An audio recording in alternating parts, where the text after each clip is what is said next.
We'll be taking your calls all morning long. Now, I thought, Dan, that you might have watched the Royals game because they lead the series 2-0. Booyah! Yeah. How do you like them apples? Nice. And in the they scored 4 runs in the 5th inning, and that pitcher stayed in the whole game. Thanks. Yes, and his name is Johnny Cueto. Cueto. Or Cueto. Yeah. Say Cueto. I say Cueto. Who was the Mets pitcher? The long hair. But he didn't do well. Yeah. So, yeah, but yeah. boy, But did you watch? Thanks I watched for a little that bit back update and forth. from the Sports Corner. You're over there. welcome. Now the series goes to New York. So the Royals are doing to the Mets what the Mets did to the Cubs. Right, winning. Yes. Yes, that's right. So who was the big winner in the debate last night? I honestly think the race is down to 4 people now. All right. Wait. Let me get out my scorecard. Yeah. Okay. I think if you were watching that, I think it's clear that the 3 winners last night were Trump and Cruz. And I think the race is down to 4. Trump, Rubio, Cruz, and Carson. Really? So Yeah. even my girl, Carly Fiorina? She was solid. She's always going to be solid, but it wasn't. She was less scripted. A lot less scripted. It just wasn't there was the wow factor there was from the second debate. She didn't really have those any of those moments, those rhetorical flourishes like she had in the first couple debates, with one exception. Actually, going against a little bit what I said, but I just don't think it was enough. She had the best answer, the most courageous answer of the night. Amid all of the caterwauling about the media and the sniping back and forth, the question that was put to her, I think it was by Betsy Quick, in 401ks, and should the government get into the business of incentivizing, setting up for businesses, retirement accounts for their employees? And this is where Carly Fiorina separates it in terms of thoughtfulness and connecting of dots. She's actually thought through these issues. She actually comes from a foundation of principle. Her response was, yes, good employers will set up retirement accounts for their employees because they want to attract talent.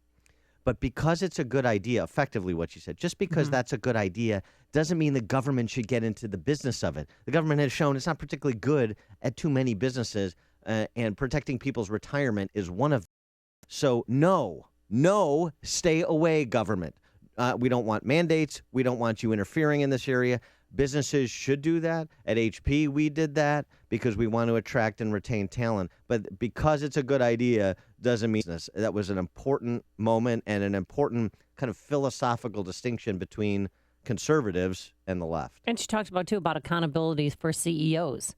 And if you did a poor job, you stand the chance of being, you could be indicted. I mean, if you do your job improperly. Right. Mrs. Fiorina, it's interesting that you bring up Mr. Perkins because he said a lot of very questionable things. Last year in an interview, he said that he thinks wealthy people should get more votes than poor people. I think his quote was that $0 in taxes, you should get 0 votes. If you pay $1 million, you should get 1 million votes. Is this the type of person you want to defend? Well, this is one of the reasons why Tom Perkins and I had disagreements in the boardroom, Becky.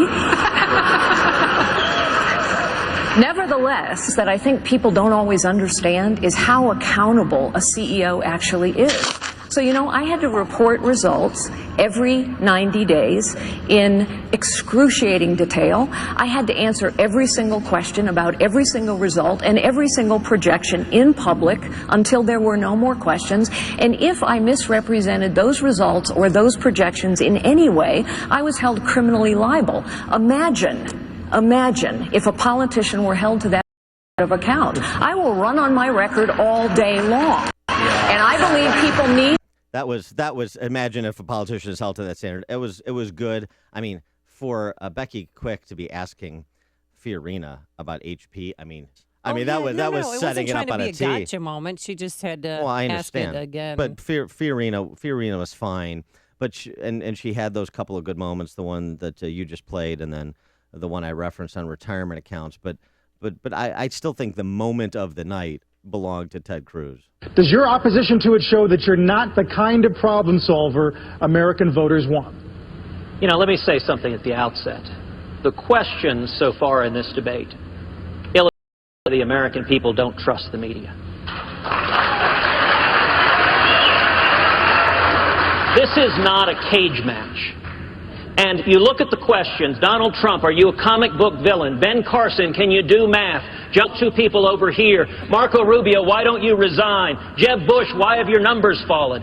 How about talking about the substantive issues people care about? Yeah, that was great. And then he looked at the moderators and said, and none of you are voting in the Republican primary. That was funny. And that was the greatest moment. Well, and the reason it was the best moment, there were a lot of, pithy lines and good answers, but the reason it was the best moment is because that's really what dominated the debate. That's the takeaway from the debate, was how poorly it was constructed, how petulant the moderators were, particularly Harwood. And they were in over their heads. I mean, they were in the deep end with a 10-foot-pound weight on their feet. Well, but also, I mean, as critical as we want to be about the moderators, kind of performance aspect of the debate, and Reince Priebus was critical of it yesterday. Well, you agreed to it. Here's Priebus on his assessment of the debate. I was proud of our candidates for standing up to a pretty hostile environment. I was very disappointed in the moderators. I'm disappointed in CNBC. I thought maybe they would bring forward a pretty fair forum here tonight, but I think it was one gotcha question, personal low blow after the other. Yeah, I mean, But they let the candidates spar with them themselves, because besides that Ted Cruz moment, I think what put the nail in the coffin for Jeb Bush's campaign was when he had that discussion with Marco Rubio, asking him where he's 77-plus votes. Can I bring something up here? Because I'm a constituent of the senator, and I helped him, and I expected that he would do constituent service, which means that he shows up to work. He got endorsed by the Sun Sentinel because he was the most talented guy in the field. He's a gifted politician. But Marco, when you signed up for this was a 6-year term, and you should be showing up to work. I mean, literally, the Senate, what is it, like a French work week? You get like 3 days where you have to show up? French work You can campaign, or just and let someone else take the job. There are a lot of people living paycheck to paycheck in Florida as well. They're looking for a senator that will fight for them each and every day. I get to respond, right? 30 seconds. 30 seconds.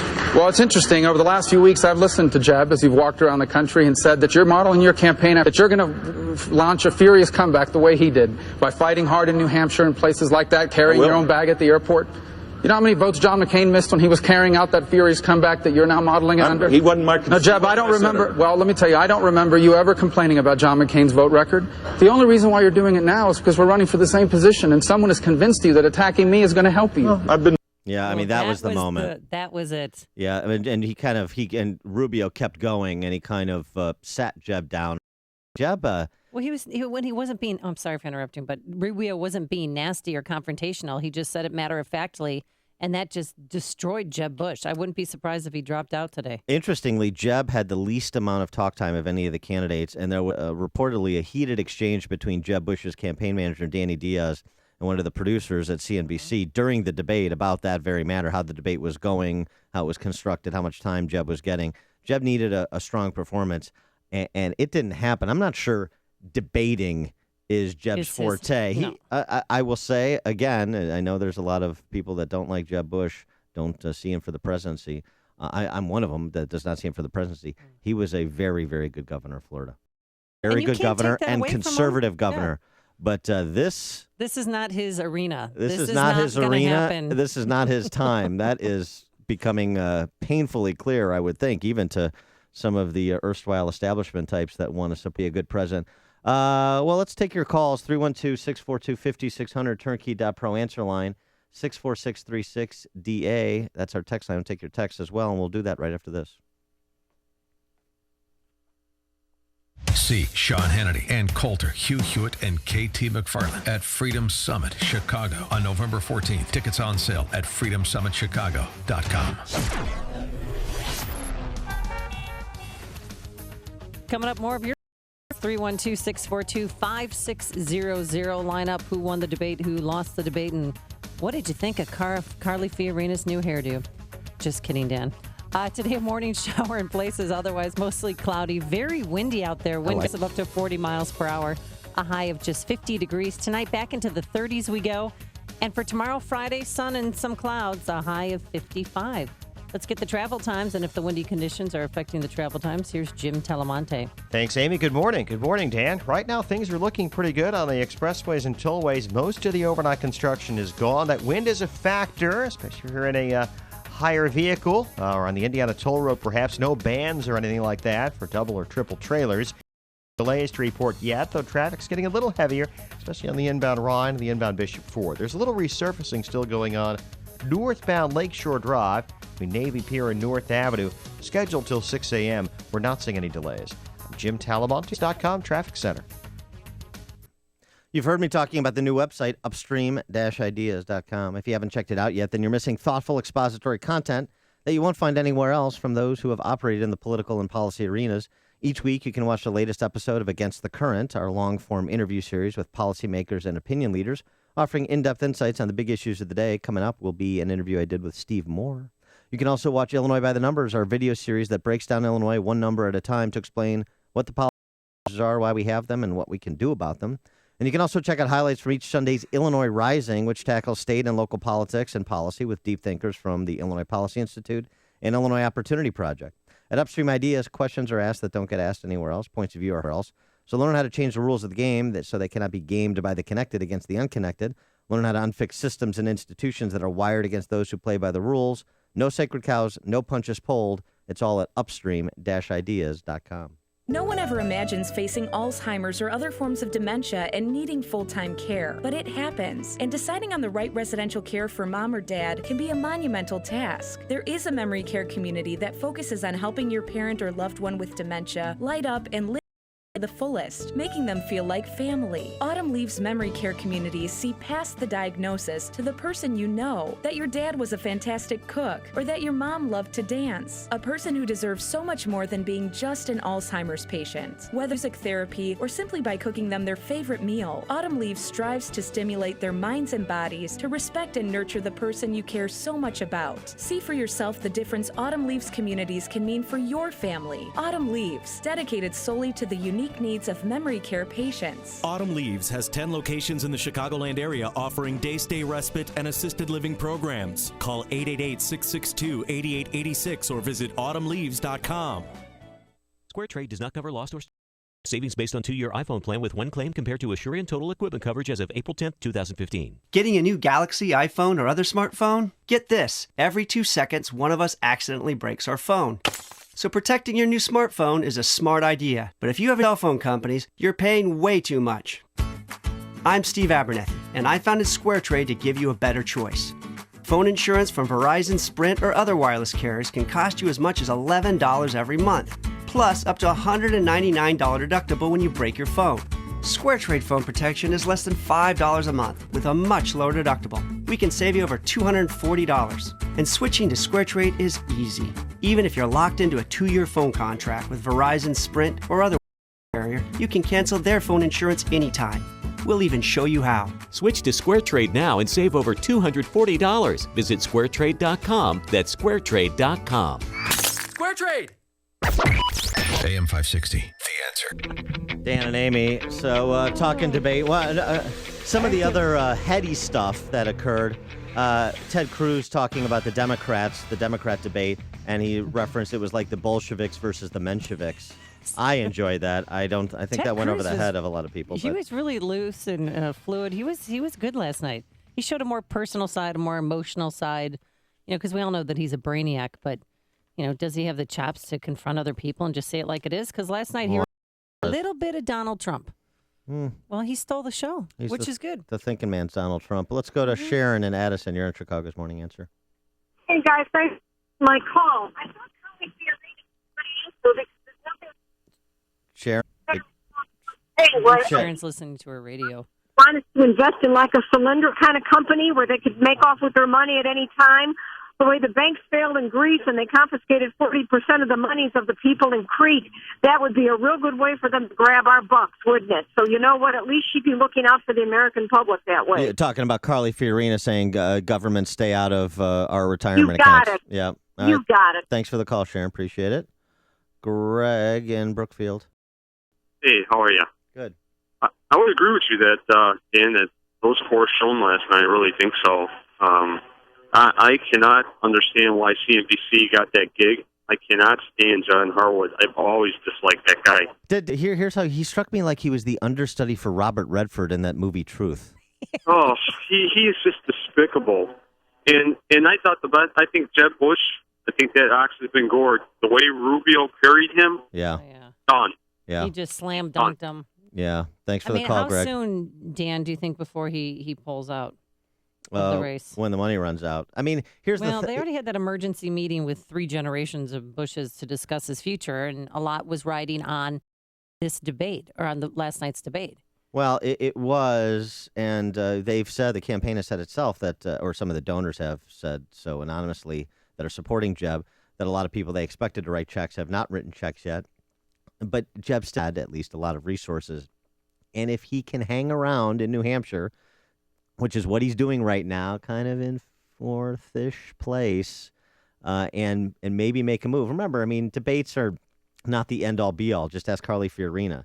I think she's trending to out of the race, too. The idea that she's a threat to the nomination seems to be fading, at my estimation. Doesn't mean I like her any less or that she's any less sharp than she is. She's very sharp, but it's just she just hasn't put it together. She hasn't her debate performances for the nuts and bolts of political campaigns. Jeb Bush is the opposite. He had a lot of nuts and bolts in place, but he's withered in the debates. What about our guy, John Kasich? Here he is when he... Oh, my goodness, that guy. Let's just get more pointed about it. You said yesterday that you were hearing proposals that were just crazy from your colleagues. Who are you talking about? Well, I mean, right here to talk about we're just going to have a 10% tithe, and that's how we're going to fund the government, and we're going to just fix everything with waste, fraud, and abuse, or that we're just going to be great, or we're going to ship 10 million Americans or 10 million people out of this country, leaving their children here in this country and dividing families. Folks, we got to wake up.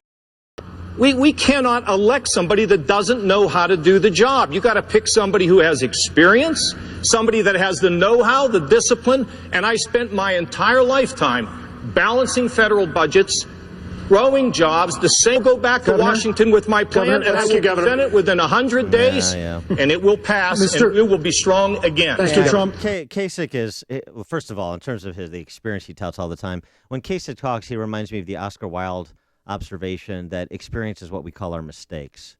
I'm not so sure John Kasich's experience, particularly on the Hill. Yeah, he was a decent congressman. Yeah, he's had a decent record in Ohio. But he got slapped down by Donald Trump. He lost that exchange. And he just is a little cranky. And but fundamentally, the problem with Kasich is he believes in government. He believes in government as a force for good. And that distinguishes him from some of those other candidates on the dais yesterday. And oh, by the way, John Kasich, if you're such a fracking genius, and you're going to balance the budget again? Why don't you tell us how we're going to pay $80 trillion in unfunded liabilities down when you, John Kasich, are a proponent of expanding entitlement programs like Medicaid? So Kasich, I think, is completely marginalized. I mean, he is in Huckabee land. Huckabee's just more happy to be there because he's got all those down-home similes that he likes to use. You know who we've gone almost a whole half hour without mentioning or playing a soundbite from Donald Trump. Yeah. So he did the right thing last night by keeping quiet, don't you think?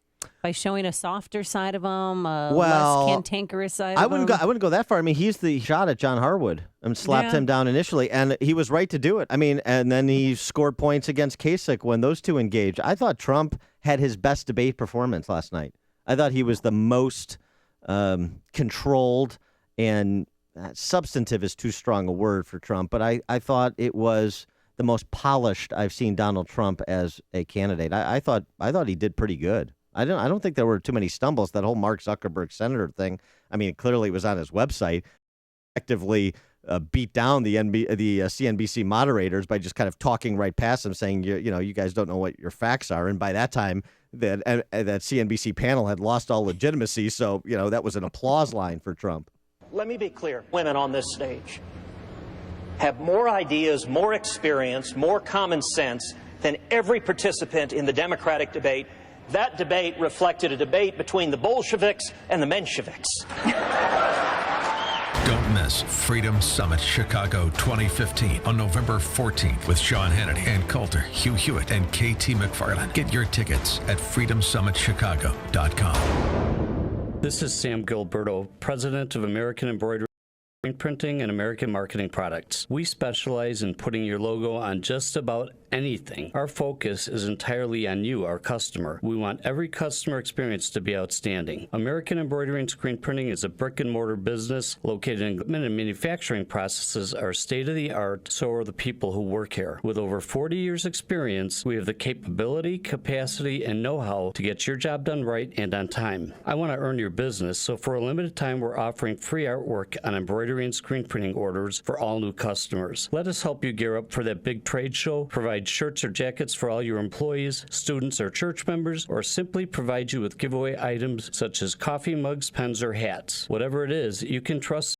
to take care of it. It's easy to contact us. TrustinAmerican.com. That's TrustinAmerican.com, or call at 630-766-2825. Good morning, Mr. Spencer. I hope this email finds you well. Hey, Donna. What was that? Where are you? Good question. You look like crap, by the way. Hey! Just saying. I'd like to help, but you sleep on that busted pillow from college, and it's keeping me away. I'm sleeping. Oh, so you meant to put on 2 different shoes this morning. Rear end that cop. And call your boss Cheryl. We're on a first-name basis. His name is Larry. Oh. Get a My Pillow, Donna. Your pillow? No, My Pillow. It's a pillow customized to you, so it's yours. But it's called My Pillow because... Just get it. Fine. Then we'll see how smart you are. Sleep. Yes, we will. Person talking to nothingness. Try the adjustable, washable, incredibly comfortable MyPillow and get the sleep you've been missing, whether you know it or not. Okay, let's regroup on Wednesday. Donna, get some sleep. I'm on it, Cheryl. Make your pillow MyPillow. For the buy one, visit mypillow.com or call 800-489-0201 and use the promo code AMY. AM 560, The Answer. Coming up on Chicago's Morning Answer, Denny Hastert pleads guilty in court. Yeah, justice or injustice with the Denny Hastert plea bargain. We'll take your calls, get your opinions at 5:35. But first, let's go back into the newsroom. Here is Mike Scott. Amy and Dan, good morning. Good morning, everyone. 8 degrees, winds out of the west at 18. The Republican National Committee expressing a little more than disappointment in CNBC's handling of the latest Republican debate. RNC Chairman Reince Priebus. I think it was one low blow after the other. Meantime, New Jersey Governor Chris Christie clearly agreed, lashing out at CNBC moderator John Harwood for his question about whether government should regulate fantasy football. We have $19 trillion in debt. We have people out of work. We have ISIS and Al-Qaeda attacking us. And we're talking about fantasy football? Can we stop? Ohio Governor John Kasich criticizing other GOP contenders, saying the party may be on the verge of picking someone who cannot do the job. A large military blimp that was drifting across the mid-Atlantic after breaking free from its tethers now on the ground. High-tech surveillance blimp broke free from its mooring station at the Aberdeen Baltimore yesterday. John Boehner's tenure as House Speaker comes to an end today. Wisconsin Republican Congressman Paul Ryan expected to be confirmed to replace him. We are turning the page. We are not going to have a House that looked like it looked the last few years. We are going to move forward. We are going to unify. Boehner set to retire tomorrow after 25 years in Congress. Chicago City Council voting yesterday to approve Mayor Emanuel's 2016 budget and a $588 million property tax hike. Former U.S. House Speaker Denny Hastert admits in his plea deal that he agreed to pay $3.5 million to an unnamed person to conceal his past misconduct at person. There will be 2 more charter schools in Chicago. The Board of Education approving plans yesterday during a meeting. A Noble charter school will open on the southwest side, and a KIPP elementary school will operate on the west side. Bulls winners over Brooklyn last night, 115-100. Jimmy Butler powering the Bulls to a 2-0 record with 24 points. The news, a service of the Foundation for a Better Life. She didn't just visit the sick and poor, she moved in. They needed help. Mother Teresa couldn't do it all, but gave her all. Compassion, pass it on from the Foundation for a Better Life at values.com. A check of traffic and weather on the way next on AM 560. One event. One only. With all of these names together. Sean Hannity, Ann Coulter, Hugh Hewitt, KT McFarland, Katie Pavlich, and Guy Benson. It's Freedom Summit Chicago 2015, November 14th in Itasca. Tickets begin at just $29 and are on sale now at freedomsummitchicago.com. Don't miss this exclusive event. Go to freedomsummitchicago.com. That's freedomsummitchicago.com. Change in the market shouldn't be a surprise to anyone. In fact, since we've seen a correction on average about once every 18 months. That's why Arlington Capital Management developed proprietary tools that help them to see what's beyond your investment horizon. Like an experienced ship captain uses tools to avoid stormy weather, Arlington Capital Management market corrections before it's too late and help us decide when to capitalize on opportunity. Call Arlington Capital Management today at 855-471-5796 to learn how their active management systems can help you. Each day, they actively explore the market, our economy, and all the variables that affect your investments. Stormy markets never cloud their vision. The professionals at Arlington Capital Management use their tools and experience to guide them. Call Arlington Capital Management today at 855-471-5796 for a financial review. The number again is 855-471-5796 or learn more at arlington-capital.com. 530 radiodeals.com traffic center. Here is Jim Talamonte. Thanks, Mike. The inbound Bishop Ford Freeway is jamming up from 115th to King Drive, where there's a crash in the center lane. It is 26 minutes from 8094 to the Ryan. Outbound fine at 15. The inbound Ryan has a 4-minute delay from Cermak into downtown Chicago. Northbound Lakeshore Drive has some resurfacing between Navy Pier and North Avenue. No significant delays to report there or on the other expressways and tollways. Traffic is a service at UPSjobs.com, seeking seasonal tractor-trailer drivers throughout Chicagoland, especially Northbrook, Palatine, Franklin Park, and Bedford Park. Seasonal drivers will receive competitive pay and must have a commercial driver's license. Apply now at UPSjobs.com. Great job and great pay in one package. Traffic answers when you need them most. I'm Jim Talamonte, AM 560, The Answer. Chicago's Morning Answer continues next. Now your official Chicagoland weather forecast from the aircomfort.com Weather Center. Air Comfort, your commercial HVAC solution provider. A morning rain shower for us. Otherwise cloudy and windy throughout this day, a high near 50. If you're wondering where the rain, snow is, right now it is in Wausau, Wisconsin, where they're getting hit pretty hard. 34 in snow there, and there could be a few snowflakes as far south as Antioch, so watch for that this morning. 37 at O'Hare. Next news coming up at 6. Chicago's Morning Answer with Dan and Amy on AM 560, The Answer. This hourly segment is brought to you by Get Down to Business with Shalom Klein, powered by Tandem HR and sponsored by Everett College Funding. Heard Sunday evenings at 6. You want more than just the headlines? Find out what's going on and what it means with me, Dennis Prager, this morning at 11, right here on AM 560, The Answer. So remember back in May when Denny Hastert was indicted, and we heard from people that Hastert confided in close friends like other Republican hacks who destroyed this party from within over the last 30 years in Illinois, like Dallas Ingmanson, who said, oh, yeah, Hastert says he's the victim. No, apparently not anymore, because yesterday he... I wonder what he's saying this morning. And pled guilty. And the reason he pled guilty is because he may face no jail time. He may face up to 6 months of jail time. According to what was reported, he is scheduled for sentencing in February. But the question is, 6 months in jail. Let's say he gets the max under whatever plea arrangement the U.S. attorney. And my source told me he might just go to a halfway house for 3 months. Well, so let's say he gets the max, though. Yeah, okay. For purposes of argument. And he gets 6 months in jail per the deal that he cut with the U.S. attorney. Is that justice or injustice in this case? 312-642-5600 is the turnkey.pro answer line. 64636DA is the turnkey.pro text line. Justice or injustice? It makes me sick that a man could get away with stealing little boys' innocence, because that's what he allegedly did. If you ask Stephen Reinbold's sister, she says that her brother's first sexual experience was with Denny Hastert, because these kids trust their coaches and they'll do whatever they can to please their coaches. And Denny Hastert capitalized on that when he was a wrestling coach at Yorkville High School. He took advantage of these children, and now they're grown men, and I'm sure that they're still suffering, and I'm sure there's some out there just want to talk about it. But now they'll never have justice because he's not going to be serving time. I really don't think he's going to get any time. And yesterday when he was walking to the courtroom, of course, he wouldn't take any questions from reporters. Mr. Hastert, what are you hiding, sir? Yeah, what are you hiding? What is it that he paid millions of dollars to keep it under wraps? I mean, what did he do? It's so upsetting. If But what did the sister? Kids, it's just so sick. The sister said justice was not served. This Here is she Steve Reinbold's sister, Steve Reinbold, who passed away, but his sister has alleged that Hastert and her brother had a sexual relationship. I think he got a pass today.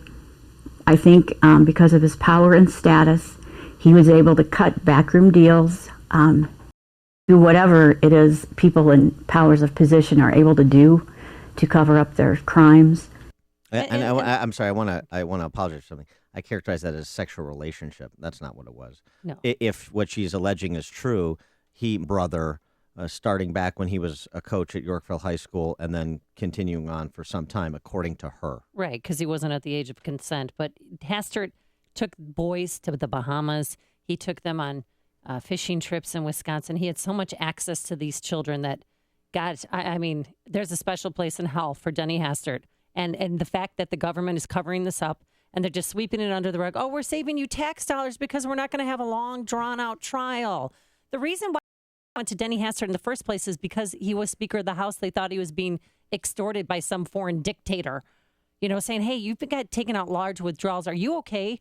Are you being extorted as somebody, is pressing your flesh up against the glass saying, give me, and then he lied to them, said, no, I'm worried about the banks and I just want to keep my own money. Yeah. So he dug his own hole, but he's been living a lie for decades. Well, so here's the issue. The federal government brought this forward, the alleged misconduct in the past. They brought this forward in the indictment back in May. They insinuated that there was something in Denny Hastert's past, dating back to when he was a wrestling coach at Yorkville High School, that was the basis of the monies he was paying to unnamed individual A at present. They said that. The federal government said that. And they knowingly insinuated that it was of a criminal nature. So here's the problem.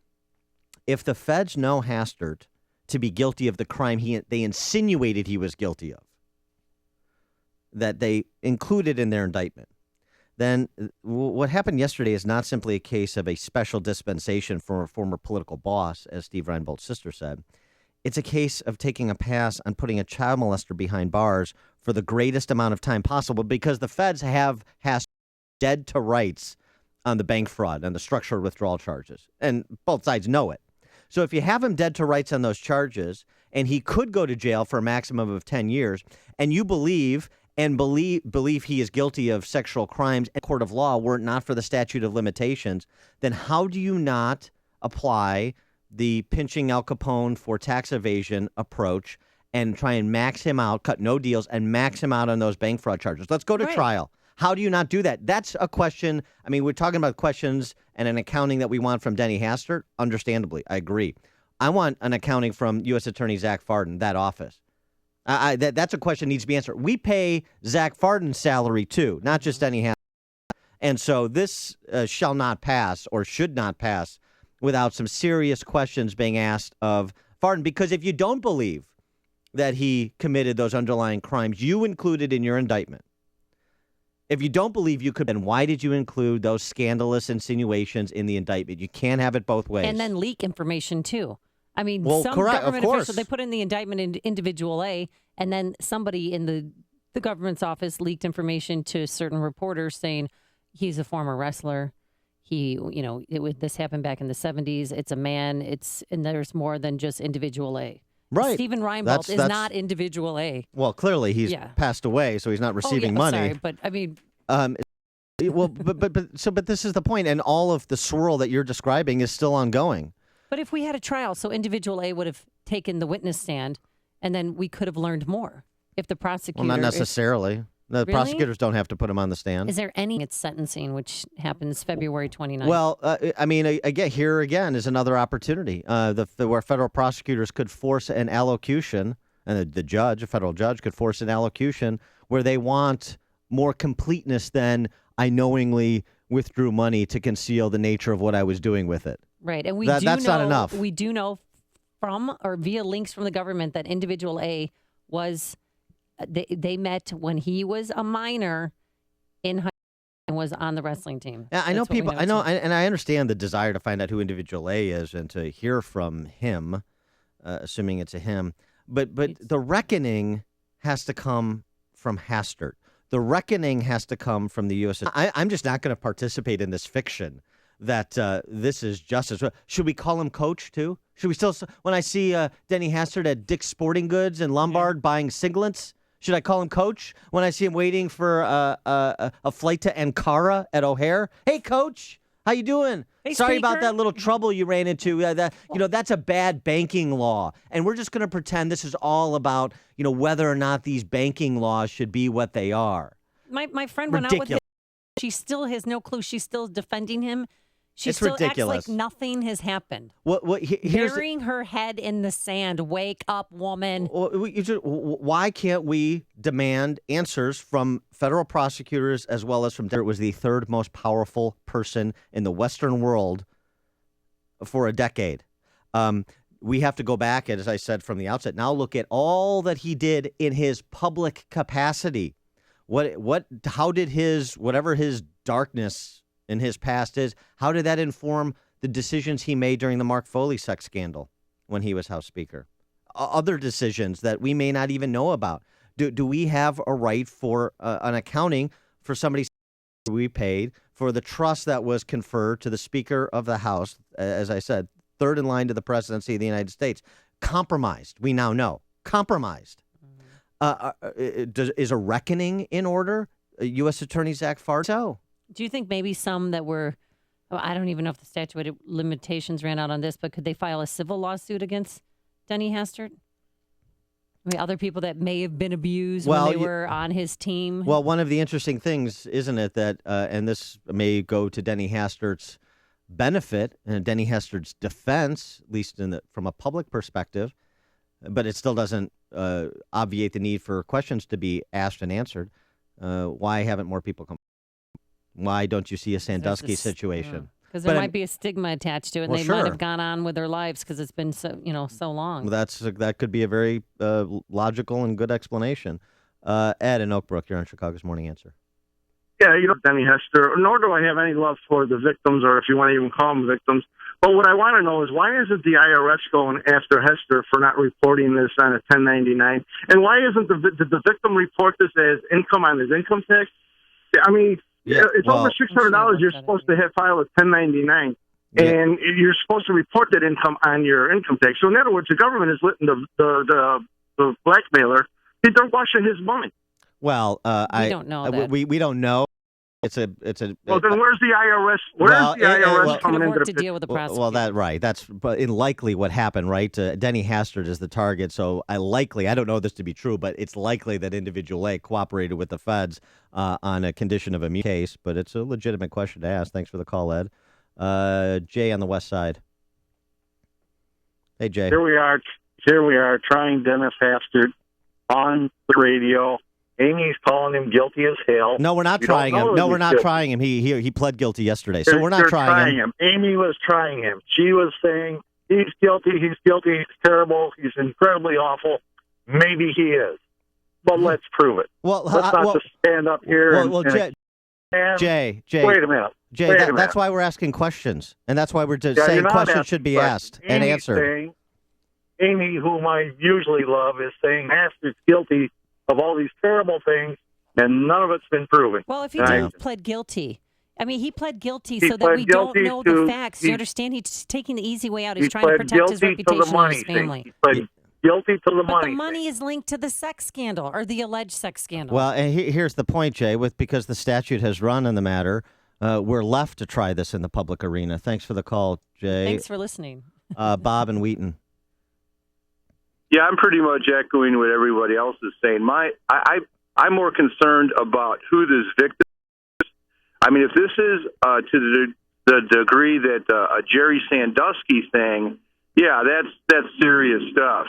But because Dennis Hastert is a man of influence and power, is why this guy may be going after him. Killer Joe, he'd be going on living his normal life. Yeah, maybe. I'm really more interested in who this person is, who's extorted money from the citizens, not only through through Hastert. That's what my concern is. Thanks for the call, Bob. I'll tell you what, my question is, to kind of turn that on its head, what could be so damning that Denny Hastert would agree to be extorted to the tune of $3.5 million? That, to me, is a big question. Don't miss Freedom Chicago 2015 on November 14th with Sean Hannity, Ann Coulter, Hugh Hewitt, and KT McFarland. Get your tickets at freedomsummitchicago.com. But there are morning showers, so I guess I could just stand outside. It's windy out there, so if you have a hat on, hold on to it because it will blow away. Wind gusts up to 35 miles per hour. A high only today of 50 degrees. Tonight, back into the 30s we go. And for your big fun Friday, we're going to have some sun and clouds, a high of 55. Let's get the travel times. Here's Jim Telemonte. Thanks, Amy. Blue Island have a collision involving a car and a train near Broadway and Vine. No word yet on any road closures or what kind of trains involved. We'll keep that. Meanwhile, inbound Bishop Ford Freeway, it's stop and go from 115th to the Ryan. There was an earlier crash at King Drive. 26 minutes from 8094 to the merge. I-57 at 18 minutes. Slow starting at the 103rd. And the inbound Ryan has a 5-minute delay. Inbound Stevenson, a little slow now. Pulaski to Kedzie and State Street to Lakeshore Drive. I'm Jim Talamonte, ChicagoRadioDeals.com Traffic Center. 12 days of Christmas? Not likely. At Tasty Catering, their chefs have been cooking up brand new winter menu items all year long. So when the temperature drops and you start humming holiday jingles, they're ready to serve you the best holiday party catering feast around. The highly anticipated Tasty Catering holiday menus are already available online for you to browse. What's more, the Tasty Catering staff is ready to use their award-winning service to get you into the holiday spirit. Holiday party planners from companies throughout Chicagoland, from downtown to the far suburbs. Tasty Catering invites you to their kitchens to taste some delicious holiday menus. Let their friendly team help you plan the most successful holiday party yet. Don't wait. Call them today at 847-593-2000 or visit tastycatering.com to schedule a holiday lunch date on them. Visit tastycatering.com now. Full menus are online, and their staff has an invitation waiting for you to come and sample. tastycatering.com, 847-593-2000. It's easy to take your commercial HVAC system for granted. It's always there, keeping your building comfortably warm until you have a system failure. With another unforgiving Chicago winter just around the corner, now's the time to have a comprehensive review of your mechanical HVAC system. And you don't want just anyone. Chicagoland's leading mechanical professionals. For over 80 years, Air Comfort has delivered its customers the best trained and highly skilled team of award-winning technicians. That's why Air Comfort is recognized as Star Certified by the MSCA, a designation achieved by only 2% of contractors nationwide. With a service fleet of more than 80 fully equipped vehicles, chances are that an Air Comfort technician is nearby. Schedule your system check by calling now, 708-345-1900. That's 708-345-1900 or online at aircomfort.com. You didn't build that. You don't pay your fair share. Who do you think you are? Ayn Rand knew exactly who you are. Rational, productive, independent. Work hard and use your own judgment. You choose your career path, your lifestyle, your values. You're living the American dream. And now you see that there are people who want to take away what you've created and who will call their lust to loot a virtue. People who think the needs of others is your work, your life. Well, how can you fight back? That's what they do at the Ayn Rand Institute. They look closely at public policy beyond sound bites and election cycles, at the fundamental moral ideas that frame crucial debates. They focus on reframing the issues in line with reason, egoism, and individual rights to life, liberty, property, and the pursuit of happiness. Your life, liberty, property, and the pursuit of your happiness. Stand up with them to fight against the sacrifice of your values by making a contribution today at ayn.org/support. They'll use your money to defend your values. AM 560, The Answer. We're up against the unyielding clock, but let's get a couple more callers in on Denny Hastert. Jerry in Bensenville. And good morning, Amy. Thank you for taking my call. My question is this. How come these boys' families didn't come forward back when these incidents happened? I'm sure that they said something to their family. I could tell you this, if this was my family, we would be screaming to the high heavens. Well, it's a different time. About it. It's a different time back then in the 70s. Steve Reinbold did something to his sister. At least Eventually. that's what she alleges.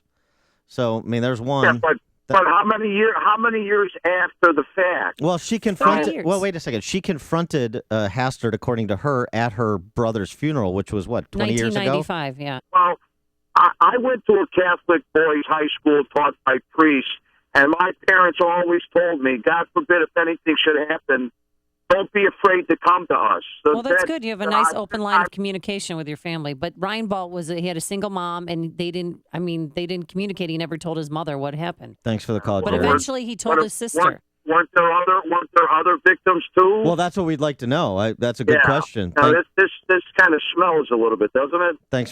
Why are Founded in 1922, Unico National is the largest Italian-American service and charitable organization in America with over 120 local chapters in 22 states. Its volunteer members support scholarships, cancer, coolies anemia, and many local causes while celebrating their Italian heritage. Chicagoland Unico chapters invite you to this special free event. Rediscover your Italian heritage. Wednesday, November 4th at Casa Italia in Stone Park. Join your neighbors of Italian heritage for an evening of enjoyment with Italian food tastings, Italian lessons, cultural info, and more. Plus, the opportunity to join Unico. This is a free event, but reservations are required. Call 1-800-947-0137 to reserve. 800-947-0137 or visit unico.org. That's unico.org. Unico National. Rediscover your Italian heritage. 800-947-0137 or unico.org. That's UNI. Andro 400, I really love it. I've lost 50 pounds. I was a size 38 waist. I've gone down to a 32 waist. My mood has changed. I don't get stressed out. It gave me so much more energy. It feels like I'm 25. I'm so happy. I'm just a completely different man. Guys, if you'd like to see results like Dave Ryan's, try Andro 400, the safe, inexpensive way to boost your testosterone. Go to andro400.com or call 888-400-0435. 888-400-0435. Call Quicken Loans now at 800-QUICKEN to see if you qualify for the government's Home Affordable Refinance Program, or HARP. And for 5 years in a row now, J.D. Power has ranked Quicken Loans highest in the nation in customer satisfaction. And they've also ranked us highest in mortgage servicing. Call 800-QUICKEN or visit QuickenLoans.com. Visit jdpower.com for award information. Call for cost information and conditions. Equal housing lender. Licensed in all 50 states. NMLSConsumerAccess.org. Number 3030. Have you heard the phrase, all things basement-y? Are you wondering what that means? Hi, I'm Roy Spencer. For over 36 years, Permaseal has been the company you've trusted with your waterproofing issues. But I want you to know that we're much more than just a waterproofer. From sump pumps and sewer backup prevention systems to crawl space encapsulation and basement windows, we offer everything necessary to keep your home dry and healthy. Are any of these concerns catching your attention? If so, give us a call at 800-421-SEAL to schedule a free, no-obligation inspection with one of our certified Permaseal team. Takes great pride in offering you a superior customer experience and the very best solutions for all of your basement, crawl space, and foundation repair issues. Give Permaseal a call today at 800-421-SEAL. All things basement-y. Doesn't that make sense? 800-421-SEAL or visit Permaseal.net. Permaseal has earned an A+ rating from the Better Business Bureau.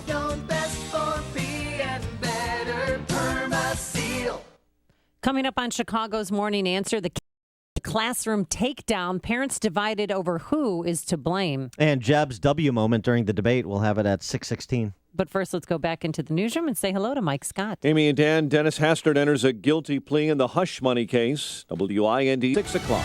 Fox News Radio, I'm Dave Anthony. The questions that have been asked so far in this debate illustrate why the American people don't trust the media. Ted Cruz and the other Republicans who debated last night did not like the moderator's questions. Fox News Radio's Jared Halpern was there, now live in Boulder, Colorado. Former Florida Governor Jeb Bush tried to go after the state's junior Senator Marco Rubio for a poor attendance record. Marco, when you signed up for this was a 6-year term. Another example of the double standard that exists in between the mainstream media and the conservative media. In Ohio, Governor John Kasich offered concern about the unpreparedness of frontrunners Ben Carson and Donald Trump, but the most vicious venom hit CNBC in the debate on Westwood One. We have $19 trillion in debt. We have ISIS and Al-Qaeda attacking us, and we're talking about fantasy football? New Jersey Governor Chris Christie, after the debate, a rare statement from the RNC chairman telling reporters here he was deeply disappointed in the network and the moderators. Dave. Jared, returning now to Capitol Hill. John Boehner served with humility and distinction, and we owe him a debt of gratitude. So says the Republican in line to replace the resigning House Speaker. Paul Ryan was nominated by Republicans, expected Speaker later this morning. This the day after the House approved a 2-year budget and debt deal, but most of the no votes were from Republicans. The search continues for the gunman who opened fire inside an Indianapolis shopping mall last night. It looks like the suspect and the victim knew each other. Deputy Police Chief Brian Mahoney. 2 bystanders were also hurt. The 3 victims are in serious condition. The Royals strike again at the World Series. Kansas City won! Feels great. Fans are pumped up after the Royals beat the Mets 7-1 to go up 2-0. Game 3 is tomorrow night. The series shifts to New York City. Fox News Radio. Fair and balanced. 38 degrees at 6:02. We have winds out of the south at 18 miles an hour. On AM 560, The Answer. Good morning. I'm Mike Scott. Chicago's City Council voting yesterday to approve Mayor Emanuel's 2016 budget and his $588 million property tax hike. The city of Chicago's public finances are more secure, more stable, and stronger today than they were before. Meantime, the Chicago City Council gives final approval for that futuristic George Lucas Art and Culture Museum built on the lakefront not far from Soldier Field. AM 560's David Stewart reports the deal also has benefits for Bears fans. The Chicago Bears had some leverage knowing that Mayor Emanuel wanted to take space from tailgaters for the museum, so they made a last-minute negotiating push and came away with a net increase of 200 tailgating spots and 1,300 new parking spots. The mayor thanked the Bears for making the deal. They were very tough negotiators, and they really spoke up, went right to the wire, and got something that they believe will enhance the fan experience. The deal also gives the Bears more revenue from ads in and around Soldier Field. David Stewart, Chicago. Former House Speaker Denny Hastert will be sentenced in February after pleading guilty in a federal hush money case. Hastert admitting in Chicago yesterday to evading currency reporting requirements on multiple bank withdrawals. He's accused of using that money to cover up past misconduct. Drivers for companies like Uber and Lyft can now make pickups at the airport. City Council approving Mayor Emanuel's plan yesterday for ride-sharing companies to gain access to not only O'Hare and Midway, but Navy Pier and McCormick Place. And former Northern Illinois and Southern Illinois head football coach Jerry Kill is stepping down. The current Minnesota Golden Gopher head coach announcing yesterday he's retiring due to health concerns. The 54-year-old has epilepsy and says he's had 2 seizures in the past week. He's missed parts of 4 games over his 5 seasons in the Twin Cities as coach of the Golden Gophers because of seizures, but he has not had a seizure on the sideline or trouble there since 2013. He also battled kidney cancer in 2005. Our best to him. Chicago sports, Bulls looking good at 2-0 after a 115-100 win over Brooklyn. Johnny Cueto, a 2-hitter. Royals, a 2-0 series advantage over the Mets after a 7-1 win. Of the American Association for Cancer Research, the world's first and largest organization dedicated to finding cures through research. Please support cancer research. Donate today, aacrfoundation.org. A check of traffic and weather on the way next on AM 560. One event. One day only. One day only. With all of these names together. Sean Hannity, Ann Coulter, Hugh Hewitt, K.T. McFarland, Katie Pavlich, and Guy. It's Freedom Summit Chicago 2015, November 14th in Itasca. Tickets begin at just $29 and are on sale now at freedomsummitchicago.com. Don't miss this exclusive event. Go to freedomsummitchicago.com. I teach philosophy, and my philosophy on investing is simple. Get someone else to do it. That stuff is harder than explaining Nico-McKeon ethics to freshmen. So I got TIAA CREF. They manage over $800 billion globally, and they've got a lot of industry accolades. Not totally sure what they all mean, but I do know it means they've got my back. Intelligent investing for the long term. Just what you'd expect from a company that's created to serve and built to perform. Visit TIAA.org. TIAA CREF, Individual and Institutional Services, LLC. This testimonial is an actor portrayal. Risk. Individual results will vary. The following is a paid political announcement. I am Willie Wilson, candidate for President of the United States. As your president, we must take care of our country first. Paid for by Willie Wilson 2016. This hourly segment, Papa Nicholas Coffee. Papa Nicholas Coffee, roasted fresh daily in Batavia, Illinois. Listen to AM 560 on your mobile device. Now available on iHeartRadio. Online at iHeartRadio.com. 6:06 and in our ChicagoRadioDeals.com traffic center, let's get the latest with Jim Talamonte. Thanks, Mike. In Blue Island, there's been a collision involving a train and a car near Broadway and Vaughn, actually in a train yard in that area. The Edens Expressway is still delay-free. The Kennedy looking good as well. In Von Eisenhower, it's slow from Wolf to First Avenue. 32 minutes, Thorndale to downtown. Outbound fine for inbound Stevenson. Delay started Central. 40 minutes, 355 to Lakeshore Drive. Outbound fine at 34. Orion is now 25 minutes, 95th to downtown. I-57, 23 minutes, I-80 to the merge. Bishop 426. Tollway still okay. Traffic service of the American Association for Cancer Research. The American Association for Cancer Research is the world's first and largest organization dedicated to finding cures through research. Please support cancer research by donating today at www.aacr.org. Traffic answers when you need them most. I'm Jim Talamonte, AM 560, The Answer. Chicago's Morning Answer continues next. Your official Chicagoland weather forecast from the AirComfort.com Weather Center, a commercial HVAC solution provider. Here's meteorologist Kevin Snyder. A morning shower in spots, otherwise mostly cloudy and windy today with gusts up to 35 miles per hour. High 50, partly cloudy night, low 39. Sun and some clouds tomorrow with a high 55 and a little rain late tomorrow night, low 45. I'm Kevin Snyder on AM 560. The Answer. Just kind of fun to track, but the rain-snow line is now in Sheboygan, Wisconsin. Drawing ever closer, but likely not to hit here. 37 at O'Hare. Next news at 6:30. Chicago's Morning Answer with Dan and Amy continues next on AM 560, The Answer. This hourly segment is brought to you by the Money Hour Radio Show, Saturday afternoons at 3 on AM 560, The Answer. Brought to you Group. Good morning. Welcome to your Thursday morning briefing. Here's what you need to know to start your day. Mr. Hastert, what are you hiding? I think he got a pass today. I think because of his power and status, he was able to cut backroom deals. School resource officer Ben Fields was terminated from the Richland County Sheriff's Department. That student was given ample opportunity to do the right thing, and she chose to not do that. Nobody watching at home that any of the moderators has any intention of voting in a Republican primary. I'm not running against anyone on the stage. I'm running for president because there is no way we can elect Hillary Clinton to continue the policies of Barack Obama. I think there's a big This Answer with Dan Proft and Amy Jacobson on AM 560. The Answer.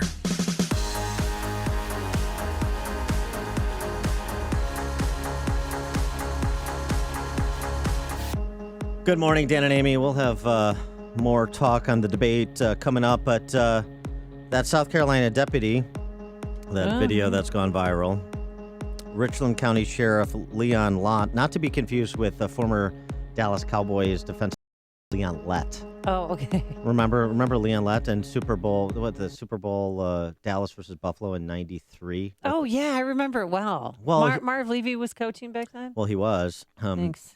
But remember, he picked up that fumble and he was running, but then Don Beebe didn't give up on the play, and Lett was showboating, and he knocked the ball out of his hand and out of the end zone for a touchback. Wow. Well, not letting up on the play, or some parents who are upset that this Ben Field got fired. And last night they had a meeting. It's what I do, Dan. It's not who I am.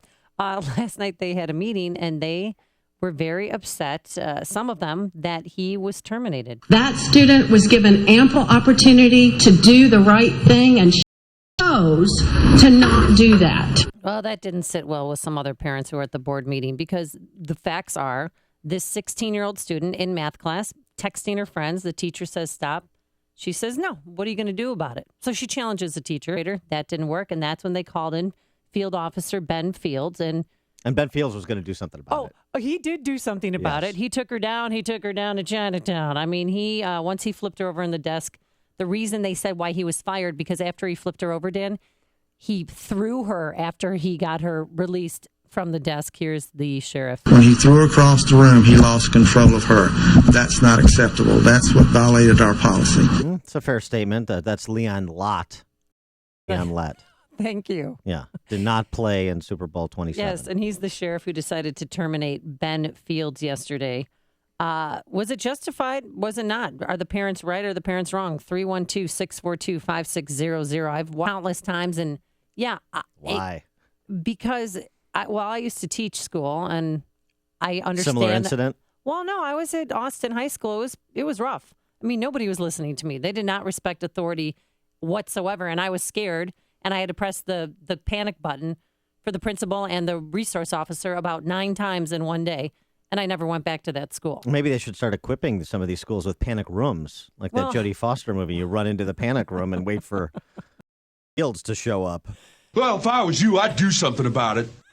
So Ben Fields, yesterday, there was a shot of him walking out of his house, before he found out that he was terminated, and he was smiling, and the Daily Mail took a picture of him and put, forest officer smiles, and all he was doing was saying hi to his friend. Well, the media has to make him a monster. Look, to me, from the video, and I didn't watch it that many times because you don't need to. It's pretty obvious.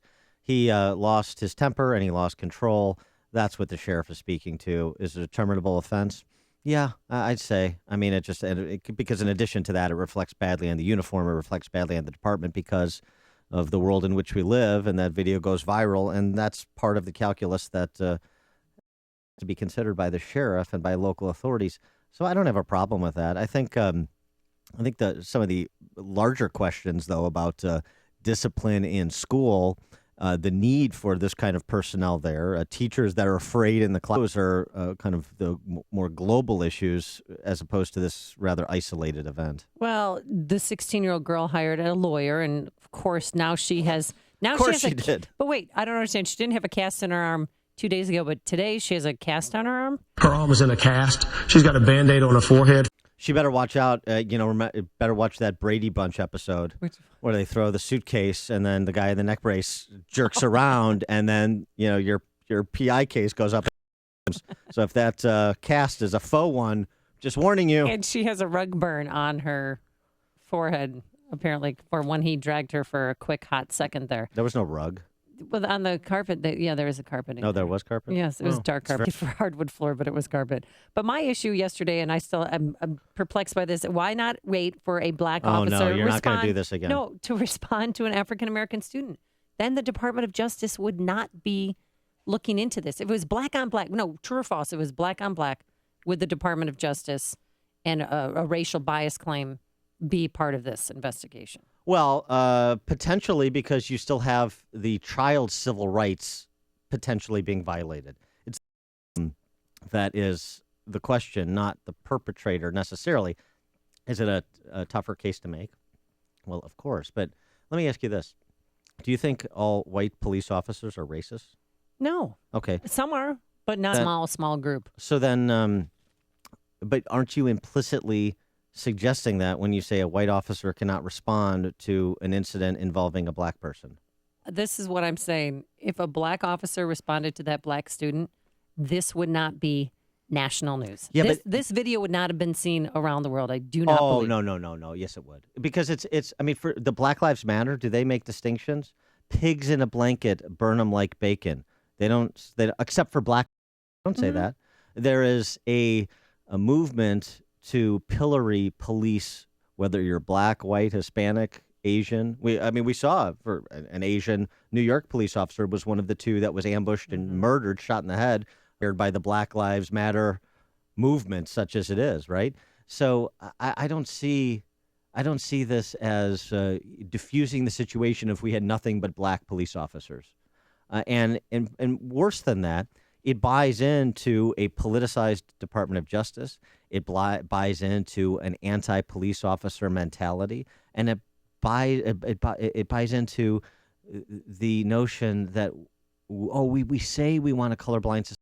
The way we're going to get there is by being obsessed with race, is by counting by race. Well, how do you get there then? If you want a colorblind society, then a police officer is a police officer, and you respect the police officer when he shows up or she shows up to quell a situation accordingly, regardless of the race, gender, et cetera, et cetera. I think that's a much simpler construct than this, okay, we got a white Hispanic here, what do we do?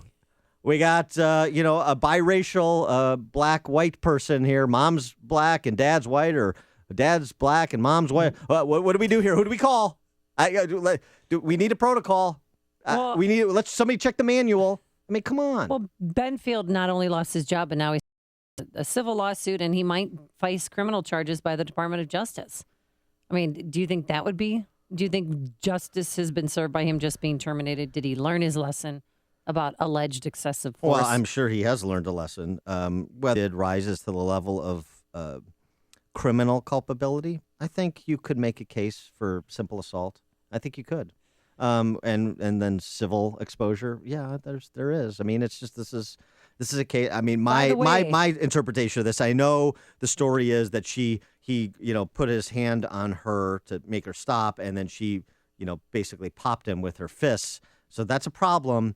But the response was not proportional, and as the sheriff said, he lost control of her.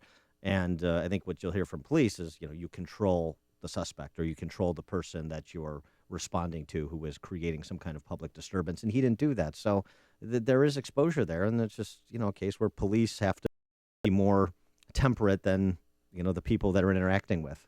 Yeah. I don't know how else to say it. Let's take Pat, who thinks I'm nuts. Well, she's not the only one. But we'll start with Pat. Okay. Hey, Pat, Oak Lawn, you're on Chicago. Good morning. Amy, you did this stuff last year with the Ferguson Village idiots and the morons from Baltimore. Why can't we just have a black officer respond? Why? Because you dilute the authority of police officers. All of a sudden, a white cop responds in Inglewood.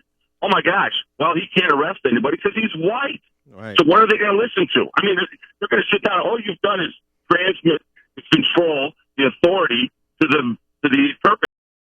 I don't have to listen to you because you're white. Thanks for the call, Pat. And by the way, I'm Swedish white. By the way, I think a lot of these individuals who have no respect for police or the rule of law, or teachers, I don't think they'd have respect if Sheriff David Clark showed up either. Although, or black officers more generally. You think they look at police and they say police are the enemy. So I'm not sure, even if I were to accept that as a possible solution, which I don't, that it would be one. Phil in Lincoln Square. Hi, good morning. I have a question. I understand all the points you've made this morning, and to some degree, I agree with them, and we have to accept them. But my question is, because this student also placed hands on the officer, and it's the reaction, that may or may not have been too strong, does the police officer have any legal standing against the student and her family for causing his termination? Well, I can tell you that or for an assault, frankly. Well, she's been charged with disrupting class. And that's a superintendent, that's a school charge, but disrupting class, she's not been charged with assault. Stephanie on the north side. Hello. You know what, you're talking about what the police officer has learned. Why aren't we more focusing on what's to come of this with kids who are able to do what they're doing in class? Mm-hmm. Is this just going to be, gee, you know what, she's going to have her 15 minutes of fame. I just focusing on the wrong thing. This is giving other kids an idea that says, hey, you know what, I can sit back. I can do the same thing that she did. It's completely backwards. That's a good point. Thanks for the call, Stephanie. Very good point. I mentioned this in 19 states with corporal punishment available in the classroom, in loco parentis, where the school does not need parental consent to mete out corporal punishment. So maybe some raps on the knuckles like I used to get routinely. And why do they let them have their cell phones out anyway? I mean, at CPS, you have to put your cell phone in your backpack. you can't have it out. But then some people argue, oh, no, I use my phone as a calculator, but CPS doesn't buy that. CPS is a well-oiled machine. That's a good example. I'm just saying they were fighting over her cell phone. Ban cell phones from the school. Philip in Blue Island. A couple of things. This girl had lost her mother, I think in January or February. She just recently lost her grandmother to care. And now this has to happen to her. I mean, oh my God, I don't even want to think about what she's even thinking about right now as far as her life. And the other thing is that this is not like a Rosa Parks moment, right? That even police back then didn't treat a woman, a grown woman, like this police did, this young girl. So, I mean, there's a lot of ways you can look at it. But, I mean, just for her cell phone or maybe or just being just totally in a state of unbelief where her life is as far as losing her parents. I mean, give a girl a break. And this other call is talking about moron this in Baltimore. Get the facts. All right, Philip. Stop being so. Thank you. Philip, thanks for the call. Appreciate it. Fair points. Brian in Aurora. Hey, Brian. Hi, I just wanted to say, I didn't see the whole video, but this girl was obviously disrespectful. But, however, she didn't do anything illegal. She didn't break any laws. So I don't see a reason why a cop should have to come in and take anyone down like that. Thanks for the call, Brian. See Sean Hannity, Ann Coulter, Hugh Hewitt, and KT McFarland at Freedom Summit, Chicago on November. Tickets on sale at freedomsummitchicago.com. Looking ahead to Halloween, yuck. Let's get through today and tomorrow, though. Today we're going to have morning showers in places, otherwise mostly cloudy, very windy out there, brisk. You have 50 degrees tonight, lows in the 30s, and for Friday, sun and some clouds, a high of 55. And for you trick-or-treaters on Saturday, there's going to be rain at times, a 60% chance of rain, a high of 53. Let's get the travel times. Here's Jim. I hope it's not scary out on the roadways. Oh, it's always scary on Chicago expressways, Amy. At least you don't have any current crashes. There was an earlier one on the Bishop Ford at King Drive, and that means it's really slow, starting at 130th, 35 minutes. 80-94 to the right, I-57 at 20 minutes. Edens, 23 minutes, like Cook to Montrose. The Kennedy, 23 minutes, O'Hare to downtown, outbound 25. Inbound Ike, 36 minutes, Thorndale to the Loop, outbound 31. Stevenson now 42 minutes, 3:55 to Lakeshore Drive. Orion 25 minutes. Jim Talamonte, ChicagoRadioDeals.com, Traffic Center. Don't scare me. Well, what's not scary is sleeping with a pillow from My Pillow. My mom loves it so much she recently had open heart surgery and traveled to St. Louis for the operation and forgot her My Pillow, and she was miserable. My pain was all really zeroed in on my upper back, and the hospital pills are terrible. So when you sent me one, it just made all the difference in the world. And now she'll never go anywhere without her My Pillow. I love that thing. I'm never going anywhere without it, I'll tell you that. So if you want one of those things like Louise has, go to mypillow.com, type in Amy, A-M-Y, I'm her favorite daughter, and the promo code, and you'll get 2 pillows for the price of one. Or you could call this number, 800-0201. That's 800-489-0201. My Pillow, the official pillow of the National Sleep Foundation, American-made, tens of thousands of satisfied customers, and you could be one too. My Pillow helps with snoring, headaches, neck pain, allergies, and more. Plus, it's washable, and it keeps its shape to give you support where you need it most. MyPillow.com, promo code Amy. SquareTrade does not cover lost or stolen items. Savings based on 2-year iPhone plan with one claim compared to Asurion total equipment coverage as of August 10, 2015. Getting a new iPhone? Like this. Every 2 seconds, one of us accidentally breaks our phone. So protecting all the phones in your family is a smart idea. But if you have insurance through your wireless carrier, you're paying way too much.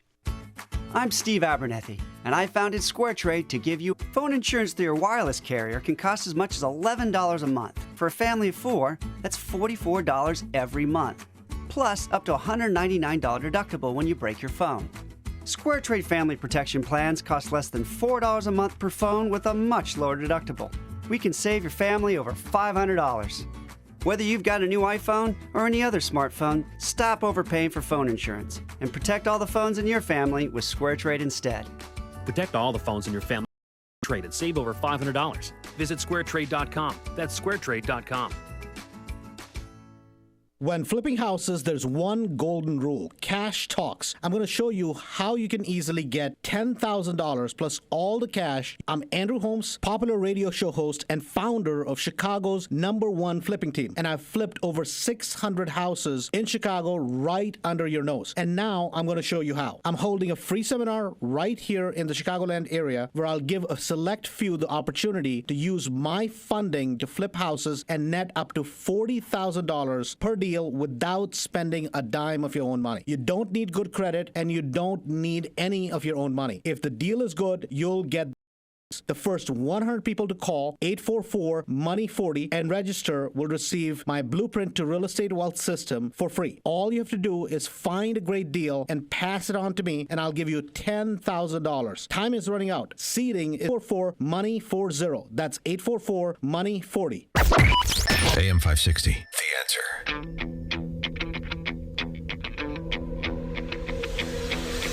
Dan and Amy, we talked about the debate at length last hour, and we will continue to take your calls and reactions to yesterday's CNBC debate. We didn't get to Ben Carson. Ben Carson, one of the frontrunners, and according to me, one of the 4 finalists. Carson, Trump, Rubio, Cruz. Those are the 4 nomination in my estimation. Feel free to disagree, but you'll be wrong. Oh, my God. I'm kidding. I thought Ben Carson was horrible last night. I mean, he had one shining moment, but then the rest, he just kind of fell flat, and then he disappeared into the crowd. I mean. Well, the distinction between believing in traditional marriage, but not being antagonistic towards persons who are gay, that was a great moment for Ben Carson and, frankly, for the conservative movement, because it's not said enough. And we have to defend against the ridiculous, spiteful caricature of the radical left. And Ben Carson did a brilliant job last night. I believe that our Constitution protects everybody, regardless of sexual orientation or any other aspect. I also believe that marriage is between one man and one woman, and that there is no reason that you can't be perfectly fair to the gay community. They shouldn't automatically assume you believe that marriage is between one man and one woman, that you are a homophobe. And this is one of the myths that the left perpetrates on our society. And this is how they frighten people and get people to shut up. You know, that's what the PC culture is all about, and it's destroying this nation. The fact of the matter is, we, the American people, are not each other's enemies. It's those people who are trying to divide us who are the enemies, and we need to make that very clear to everybody.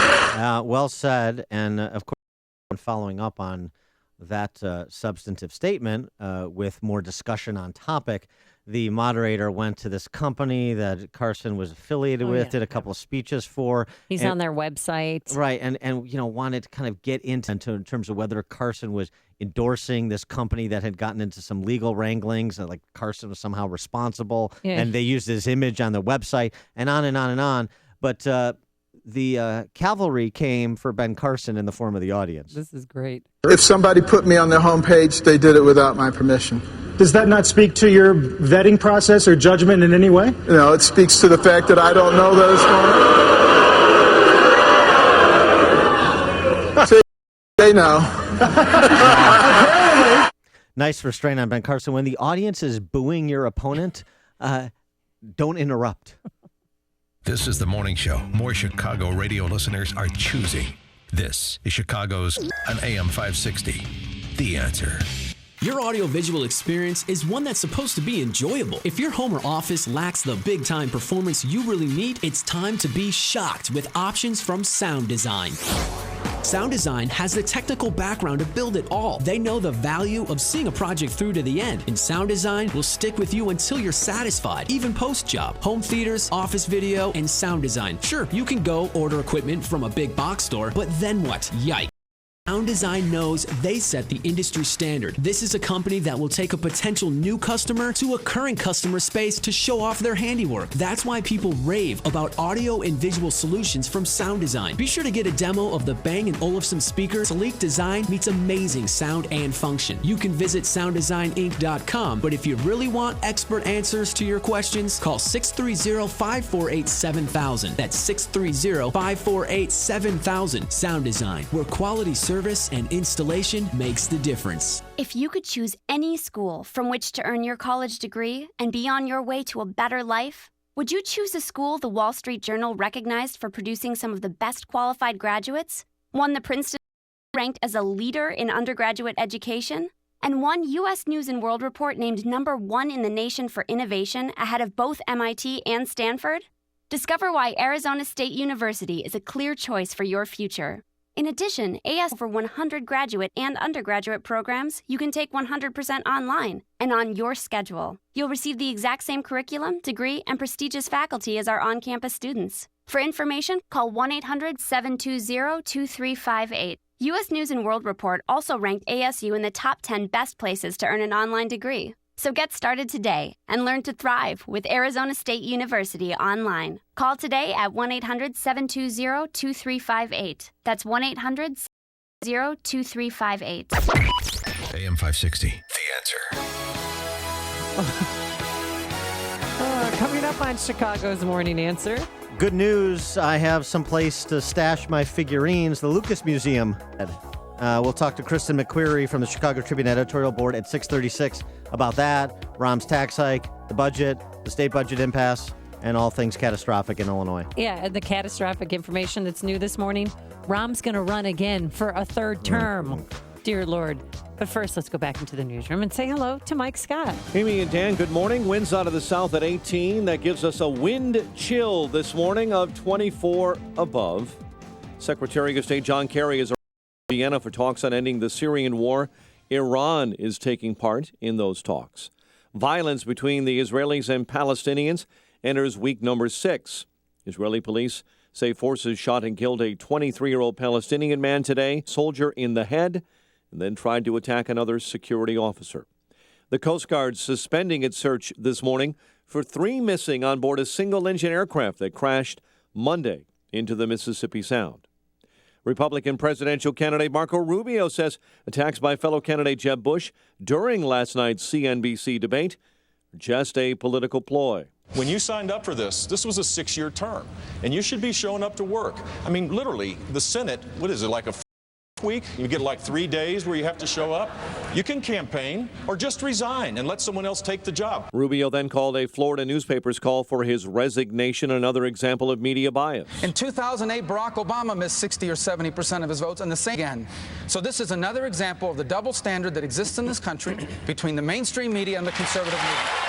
60% say Bush was silent and invisible for long stretches of last night's 2-hour face-off. Congressman Paul Ryan promising change when he takes over as Speaker of the House. Our party has lost its vision, and we're going to replace it with a vision. We believe that the country is on the wrong track. In a closed-door meeting of House Republicans, Ryan was formally nominated. 200 of his colleagues voting for him, 43 voting for Florida Congressman Daniel Webster. Chicago City Council voting yesterday to approve the mayor's 2016 budget. It includes a $588 million property. Former House Speaker Denny Hastert will be sentenced in February after pleading guilty in a federal hush money case. And a judge dismisses the first class action concussion lawsuit in the nation against the prep sports governing body, the IHSA. Bulls winners over Brooklyn, 115-100.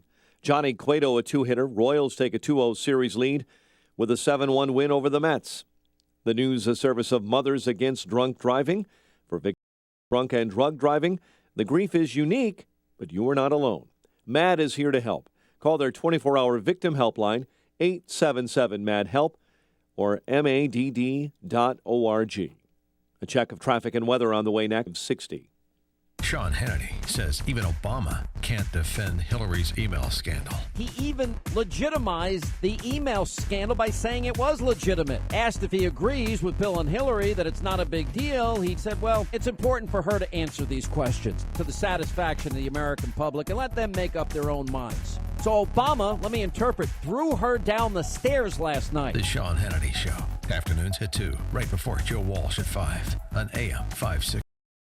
The Answer. How do you pregame on football Sunday? With a B-Dubs Bloody Hail Mary, of course. It won't just wake you up, it'll keep you going. Buffalo Wild Wings. Wings, beer, sports. Drink responsibly. The following is a paid political announcement. I'm Willie Wilson, candidate for president. As president, I pledge to help small businesses grow.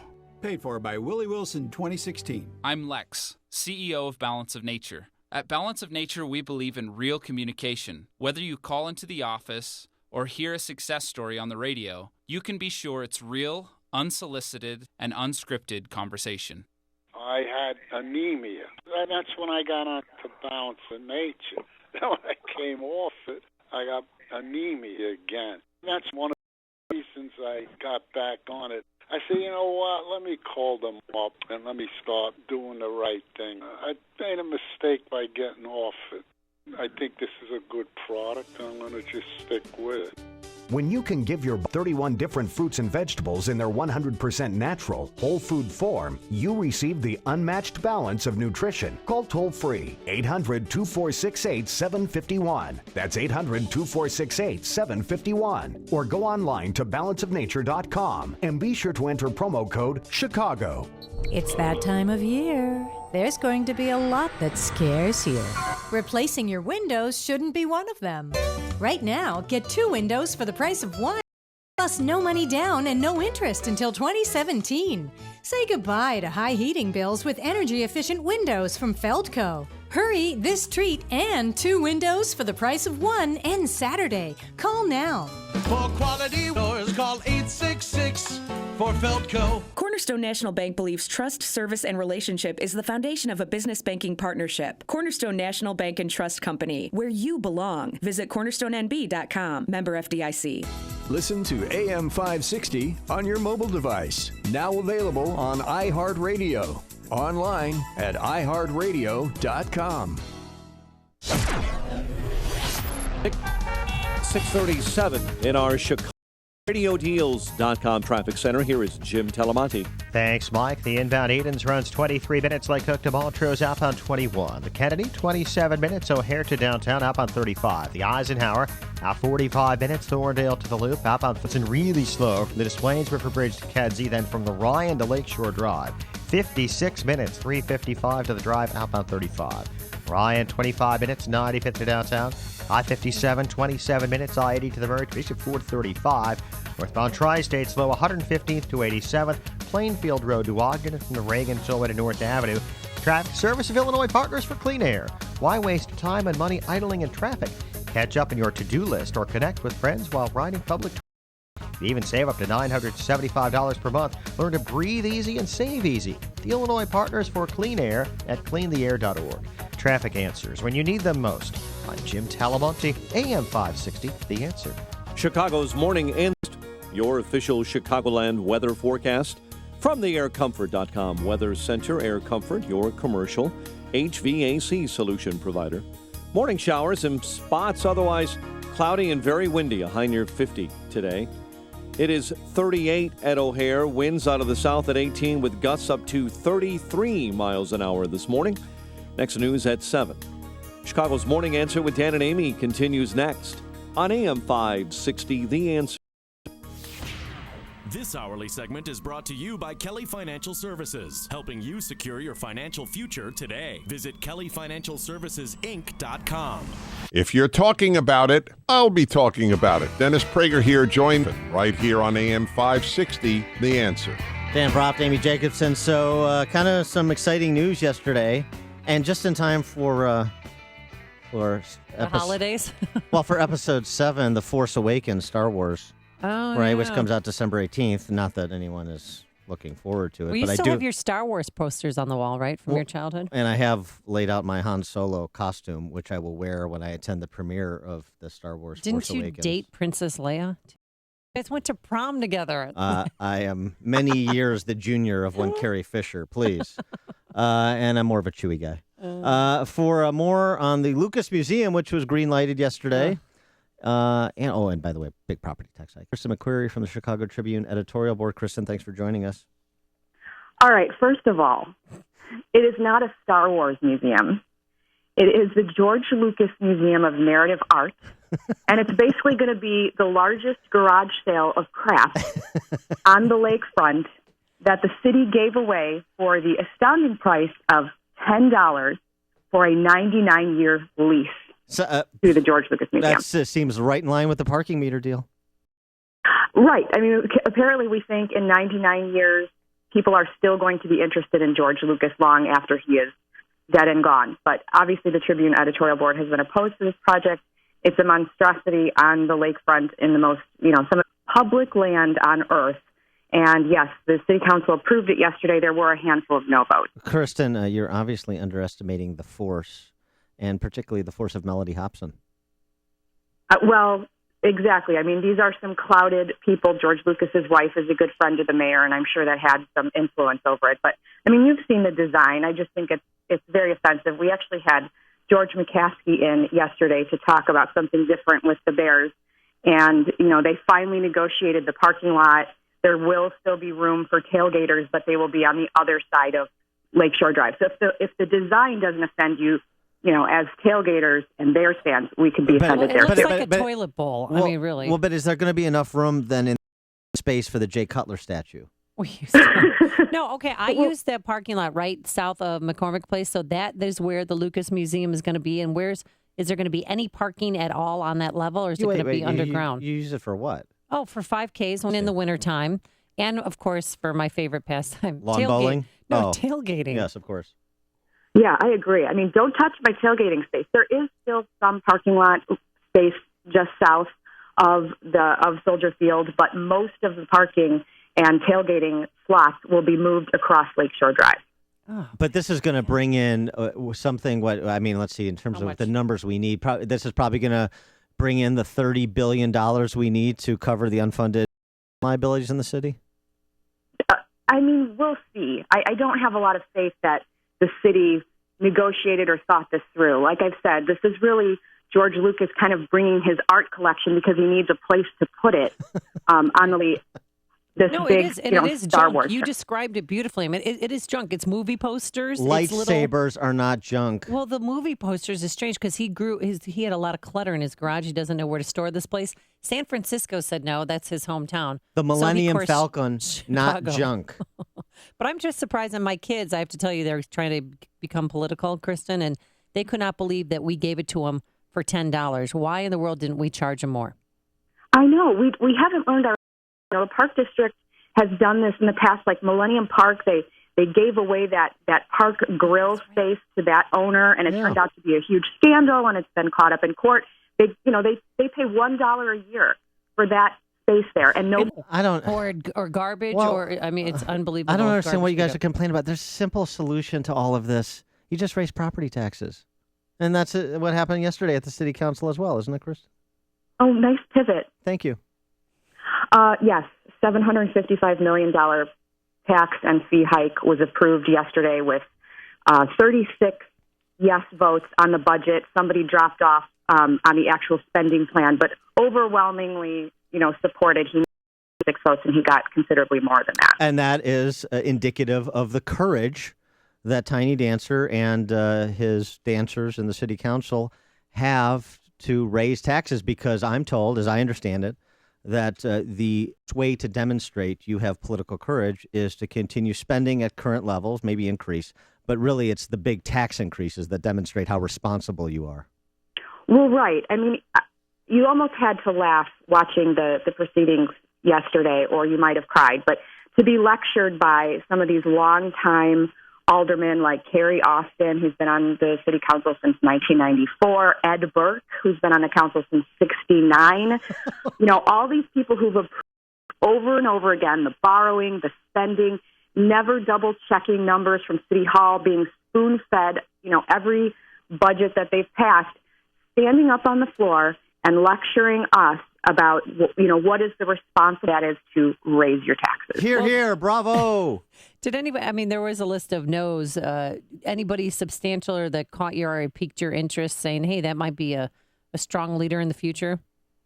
There are 13 or 14 freshmen, and about half of them voted no. So, kudos to those who ran on not being a rubber stamp to the mayor and voting no on the budget. There were a couple of progressive caucus members who are traditionally no's. I think a couple of the yeses were a little surprising. And wouldn't you know it, a couple of those yes votes were aldermen who needed Rahm's help in the spring when they either got themselves into runoff elections or got themselves close to runoff elections, in with his Chicago Forward super PAC and helped them, like Michelle Smith of Lincoln Park. I mean, her residents... The next circuit clerk. No. I'm Michelle Smith. Yes. Isn't Michelle Smith of... Not Michelle Harris. 43rd Ward. Oh, Michelle yes. Smith. I'm sorry. Yes. Okay. So Michelle Smith of the 43rd Ward, which is Lincoln Park, I mean, her residents are going to be paying a lot through this property tax hike, and she was a yes vote, and she got some help from Ron because she was in a very tight runoff. Well, Tony those two voted things yes, too. Those two things are unrelated. I mean, they're completely unrelated. I'm just pointing it out. Yeah. And now, what about my garbage tax? Because now, I feel like I'm double taxation here. You're going to be paying $114 on top of the property tax hike in an additional garbage fee. That was approved, and they didn't allow aldermen to kind of pick and choose what they were going to vote for. They pooled all of the revenue sources together in an up and down vote. Sure, man, do it all in one fell swoop. That makes sense. That's efficient. The garbage tax is going to be attached to my property taxes, or is that going to be with my water bill? I don't know where it's going to be listed, but it did get through. The point is you're paying it. The form is really immaterial. Let's go back to the big thing, the property tax hike. Here's the funny thing about that. Rahm saying, we're honest budgeting. We're not going to play the games of the past. No more mysticism when it comes to paying. We have to do this thing I never wanted to do, which is massively hike property taxes. But the problem is he massively hikes spending in addition to that. But even more to the point, according to Mark Lennon and WirePoints and others who've looked at this, the funny thing is the courage to raise property taxes by $550 million, that is 1/5 of what is required for the city to make its actuarially required contribution to the pensions just to keep pace next fiscal year. So the big joke is this huge tax hike, it is wholly insufficient, and we're going to be right back in the same place. Well, Moody's actually said as much. Just hours after the city council vote, Moody's said, they lauded the city for doing something, but basically said, we're concerned that a lot of this budget requires on action from Springfield, and the amount of the tax increase is really not going to be enough to serve the long-term problem anyway. So Moody's already weighed in on that regard. Well, the good news is we have some time because the tax increase isn't going to take place until 2017. But my mortgage time to move. Time to move. Yeah. But good. My mortgage broker said if you have your taxes escrow, they're going to start early next year to factor that in already. All right, get Salt Z on the blower. I'm short selling my place, so put it on the market today. Kristen, final thing before I let you go. You also, of course, follow state politics in addition to city politics. They're seemingly indistinguishable. Same place. Where do you have the state budget impasse right now and the possibility of either a re-raise on the state income tax or the introduction of a tax on retirement income in Illinois? I keep hearing about the tax on retirement income, but I don't know that would ever come to pass. I'm not sure that those are really serious discussions. I think a more likely scenario is either reinstating part of the income tax or expansion of the sales tax to cover more services. But we will know more, when they supposedly have the week before Thanksgiving. They're supposed to all get together in maybe a public meeting, which I think is kind of ridiculous. It'll probably be behind closed doors, but that will be the first chance we'll see who's serious about, trying to negotiate a deal. And the Indians sitting down and breaking bread. Kristen McQuarrie, member of the Chicago Tribune editorial board. Thanks as always for joining us. Appreciate it. Thank you. And she joined us on our turnkey.pro answer line. I own that. Don't miss Freedom Summit Chicago 2015 on November 14th with Sean Hannity, Ann Coulter, Hugh Hewitt, and KT McFarland. Get your tickets at freedomsummitchicago.com.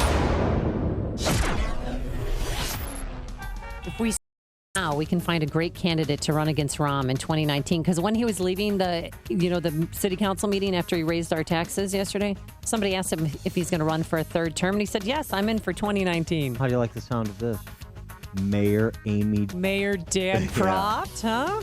Let's start the movement. Today, morning showers, then they're going to move out of here, and we're going to have mostly cloudy skies. Very windy out there. Wind gusts of up to 35 miles per hour. Chilly high, a brisk high of 50 degrees. Tonight into the 30s we go, and tomorrow, No rain, sun, and some clouds. A high of 55. Let's get the travel times. How's the inbound Kennedy shaping up? Well, Here's Amy, Jim. wish I had better news, Amy and Dan, but the travel times are going up just like our taxes and garbage fees. The Kennedy now running about 4 minutes, O'Hare to downtown and rising. The express lanes will save you 4 or 5. Outbound 36 minutes downtown to the airport. The Edens. Delays now start at Old Orchard. It's 33 minutes like Cook to Montrose. Outbound 22. The Eisenhower, 52 minutes. Thorndale to downtown. The Stevenson, 56 minutes. 3:55 to Lakeshore Drive. Outbound 42. The Ryan is 25 minutes, 95th to downtown. Northbound Tri-State, we see delays from 115th to 87th, from the Stevenson to 31st, and from the Reagan Tollway to North Avenue.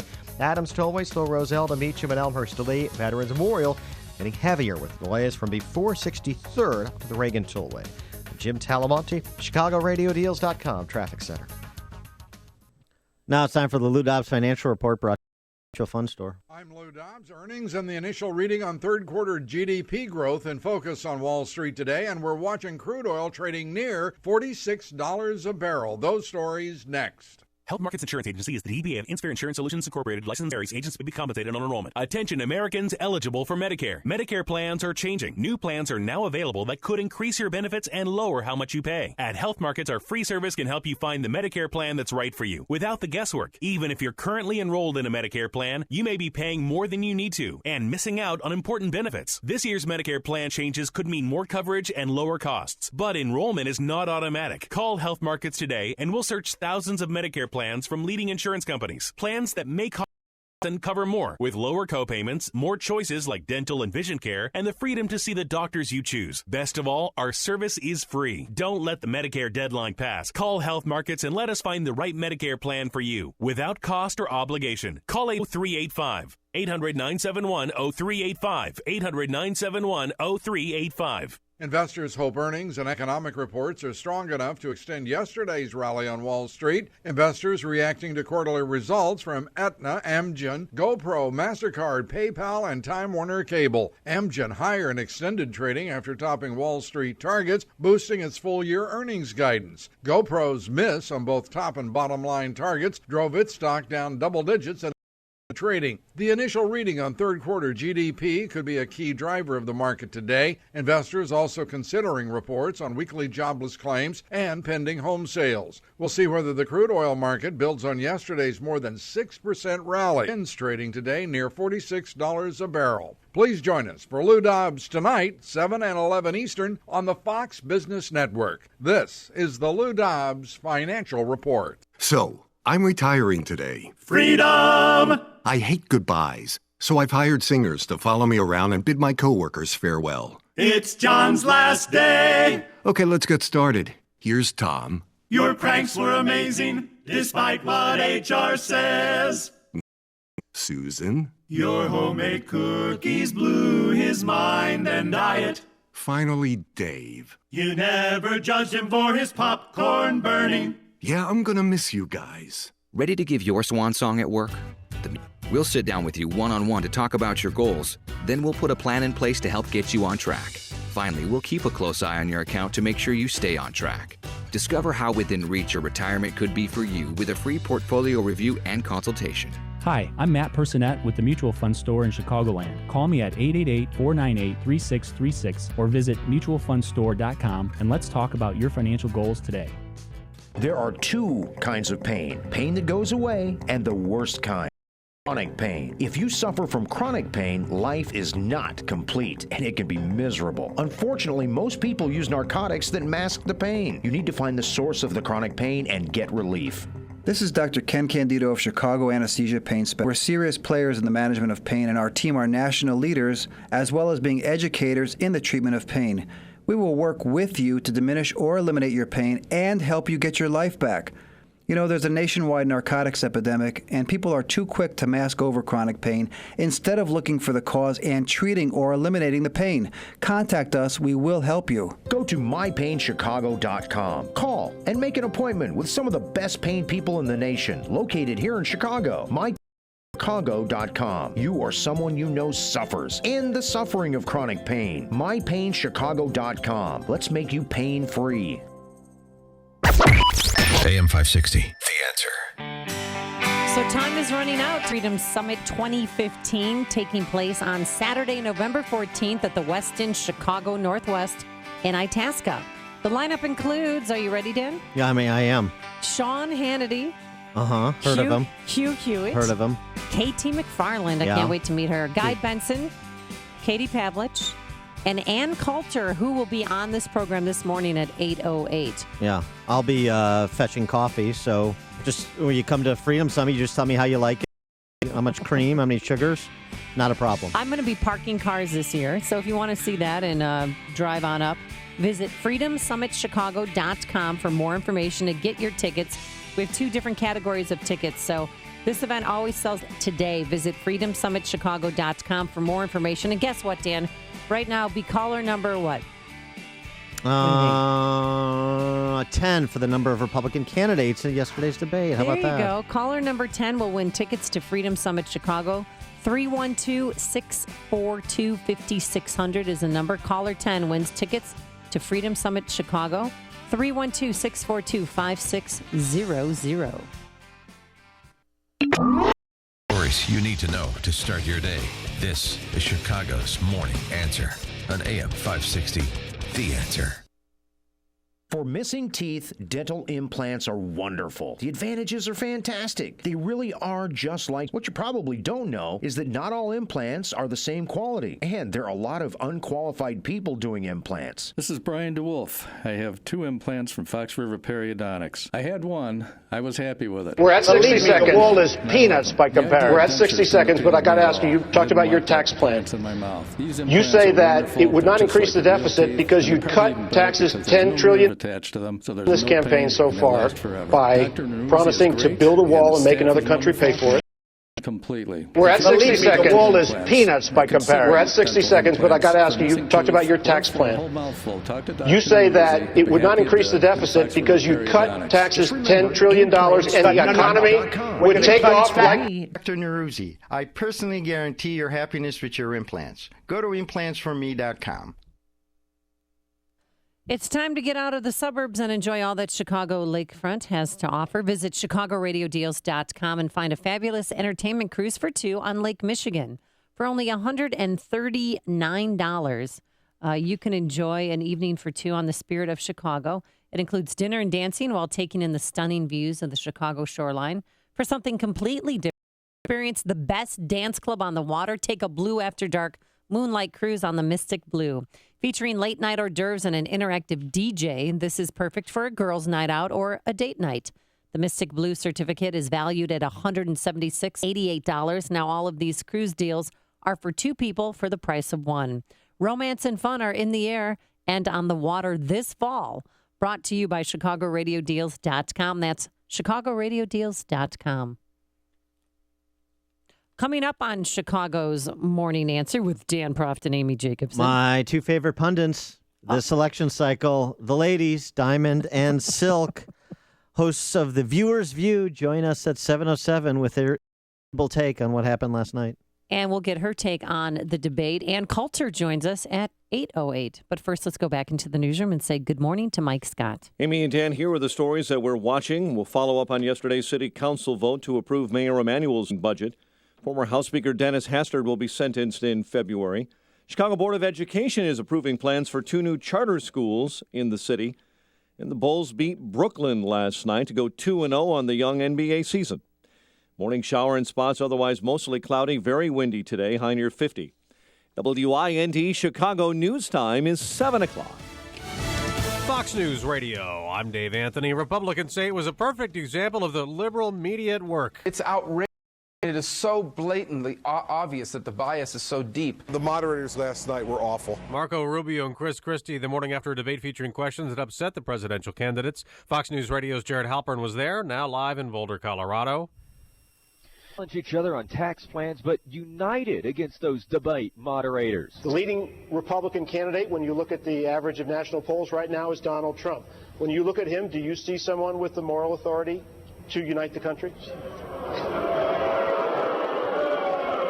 You know, There's few questions I've got. The last one I need is to give him some more time. Former Arkansas Governor Mike Huckabee and Florida Senator Marco Rubio both critical after the CNBC debate on Westwood One. Republican National Committee Priebus complained. I think it was one gotcha question, one personal low blow after the other. The next debate now less than 2 weeks away, hosted by Fox Business Network. Dave. Jared, the House will get a new speaker in a few hours. Republican Paul Ryan is expected to easily win election.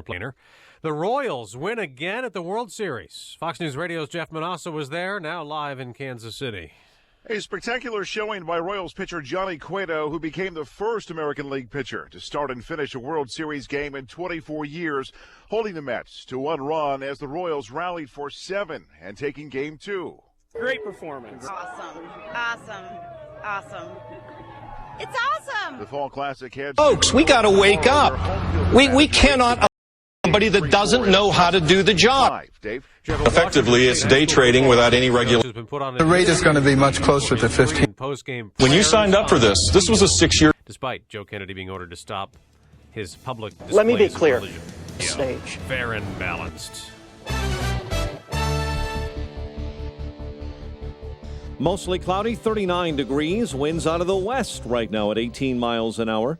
It is 7:02 on AM 560. The Answer. Good morning. I'm Mike Scott. Chicago's City Council voting yesterday to approve Mayor Emanuel's 2016 budget, including that $588 million property tax hike. I do believe the city of Chicago's public finances are more secure, more stable, and stronger today than they were before. And after successfully pushing his own budget through the Chicago City Council, Mayor Emanuel then turned his attention on the budget impasse in Springfield. The latest on his M560's David Stewart. Mayor Emanuel needs the help of lawmakers and Governor Rauner to provide Chicago homeowners with property tax relief, more money for schools, and changes in teachers' pensions. Emanuel, though, doesn't agree with Rauner's insistence on tying pro-business anti-union reforms to any budget deal, and he says he's not alone. You now have Governor Edgar and Governor Thompson, Crane's Business, Labor, business leaders across the state who don't usually all agree with each other, calling for a budget agreement. Emanuel makes no sense that if Rauner wants to improve the state's economy, he would hurt the state's economic engine, the city of Chicago. David Stewart, Chicago. Chicago city officials give the George Lucas Museum a foot forward and permission to build a 400 lakefront. Former House Speaker Denny Hastert sentenced in February of next year after pleading guilty in a federal hush money case. There will be 2 more charter schools in the city of Chicago. The Board of Education approving plans during yesterday's meeting. A Noble charter school is expected on the southwest side, while a KIPP elementary school is expected on the west side. The house fire death of a 94-year-old Northwest Indiana woman earlier this year ruled a homicide. Porter County Coroner's Office made the ruling late yesterday in the April 16th death of Wanda Wonder of Ogden Dunes. Chicago sports, Jimmy Butler, 24, leading the Bulls over Brooklyn, 115-100. John Royals have a 2-0 World Series advantage on the Mets after a 7-1 win. The news service against mothers against drunk driving. Their grief is unique, but you're not alone. MAD is here to help. Call the 24-hour victim helpline, 877-MAD-HELP, or mad.org. A check of traffic and weather is on the way next on AM 560. One event. One day only. With all of these names, Sean Hannity, Ann Coulter, Hugh Hewitt, KT McFarland, Katie Pavlich, and Guy Benson. It's Freedom Summit Chicago 2015, November 14th in Itasca. Tickets begin at just $29 and are on sale now at .com.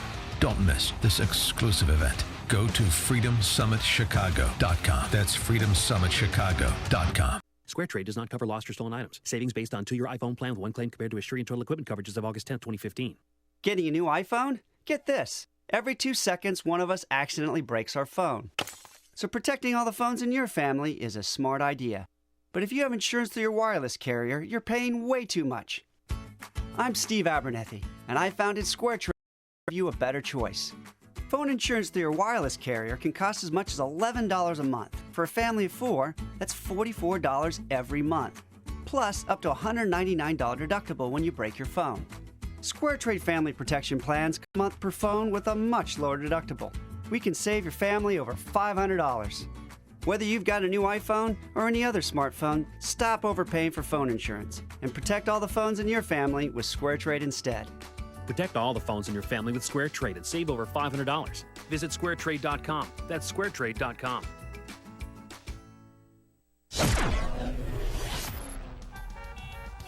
.706 in our ChicagoRadioDeals.com traffic at the very latest now with Jim Talamonte. Thanks, Mike. We're seeing big problems on the northbound Tri-State. 294 is closed northbound at Roosevelt due to a crash. There's a truck there leaking alcohol. A lot of equipment at the scene. Nobody's getting past this. Northbound Tri-State from the Stevenson to Roosevelt, where again, everything is closed. Farther south, there's a milder delay from 115th to 87th. Farther north, just a little heavy approaching North Avenue. Adams Tollway slow, Roselle to Meacham and Elmhurst to Lee. Reagan Tollway slow, Aurora Toll to 59. Veterans Memorial, delay from Boughton to the Reagan Tollway. I-80 westbound, stop and go LaGrange Road to Maple, crash there in the left lane. The Edens, 33 minutes, Lake Hook to Montrose, outbound 22. The Kennedy, now 41 minutes, O'Hare on outbound 42. The Ike at 52 minutes, Thorndale to the post office, outbound 39. Stevenson, 56 minutes, 355 to Lakeshore Drive, outbound 42. Ryan, 25 minutes, 95th to downtown. Traffic answers when you need them most. I'm Jim Tal, 60. The Answer. Chicago's Morning Answer continues next. Your official Chicagoland weather forecast from the AirComfort.com Weather Center. Air Comfort, your commercial HVAC solutions provider. Here is our meteorologist, Kevin Snyder. Today, a morning shower in places, otherwise mostly cloudy and windy, high 50. Tonight, partly cloudy, low 39. Then tomorrow, sun and some clouds, high of 55. I'm Kevin Snyder on AM 560, The Answer. Currently 37 at O'Hare, 39 along the lake, winds out of the west at 18. Next news coming up at 7:30, and Chicago's Morning Answer with Dan and Amy continues next on AM 560, The Answer. Hourly segment is brought to you by Real Estate Revealed with Randy Barcella. Heard each and every Sunday at 8 a.m. on AM 560, The Answer. Good morning. Welcome to your Thursday morning briefing. Here's what you need to know to start your day. Mr. Hastert, what are you hiding? I think he got a pass today. I think because of his power and status, he was able to cut backroom deals. School resource officer Ben Fields was terminated from the Richland County Sheriff's Department. That student ample opportunity to do the right thing, and she chose to not do that. Nobody watching at home believes that any of the moderators has any intention of voting in a Republican primary. I'm not running against anyone on the stage. There is no way we can elect Hillary Clinton to continue the policies of Barack Obama. This is Chicago's Morning Answer with Dan Proft and Amy Jacobson on AM 560, The Answer.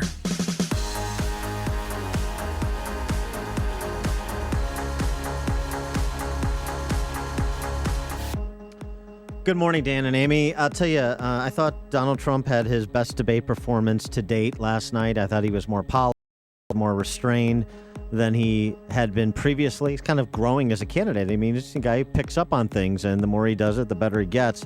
That seems to be the case with debating as well. And then there was a couple of moments he had. He properly slapped John Harwood, and then others piled on.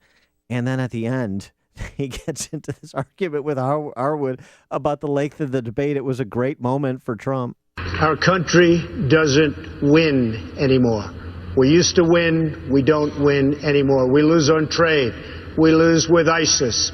We lose with one of the worst deals I've ever seen negotiated of any kind. That's our recent catastrophe with Iran. We don't win. Let me give you one quick example. These folks, CNBC, they had it down at 3.5 hours. I just read today in the New York Times, $250,000 for a 30-second ad. I went out and said, ridiculous. I could stand up here all night. Nobody wants to watch 3.5 or 3 hours. It was a big sacrifice, and I have to hand it to Ben. We called Ben. He was with me 100%. We called in. We said, that's it. We're not doing it. Everybody said it couldn't be done. Everybody said it was going to be 3 hours, 3.5, including them. And in about 2 minutes, I renegotiated it down to 2 hours so we can get the hell out of here. Not bad. Not bad. It's funny that Harwood said, no, you did. And he said, yes, I did. It was a great moment for Trump, and that was the close. So it's quite memorable. Yeah. He threatened to boycott the debate, and they would lose all their money if he wasn't up on stage. No question. And now. But he didn't make the headline. Well, he made Ted Cruz. He made some of them. Marco Rubio is a big winner. And I think Trump is included in that. That's my estimation. But for a more nuanced answer. Forget my estimation. There is no post-game, post-debate analysis that without hearing from the first ladies of punditry, as I like to call them. I just thought that up. Yes. They are Diamond and Silk, and Diamond and Silk of The Viewer's View.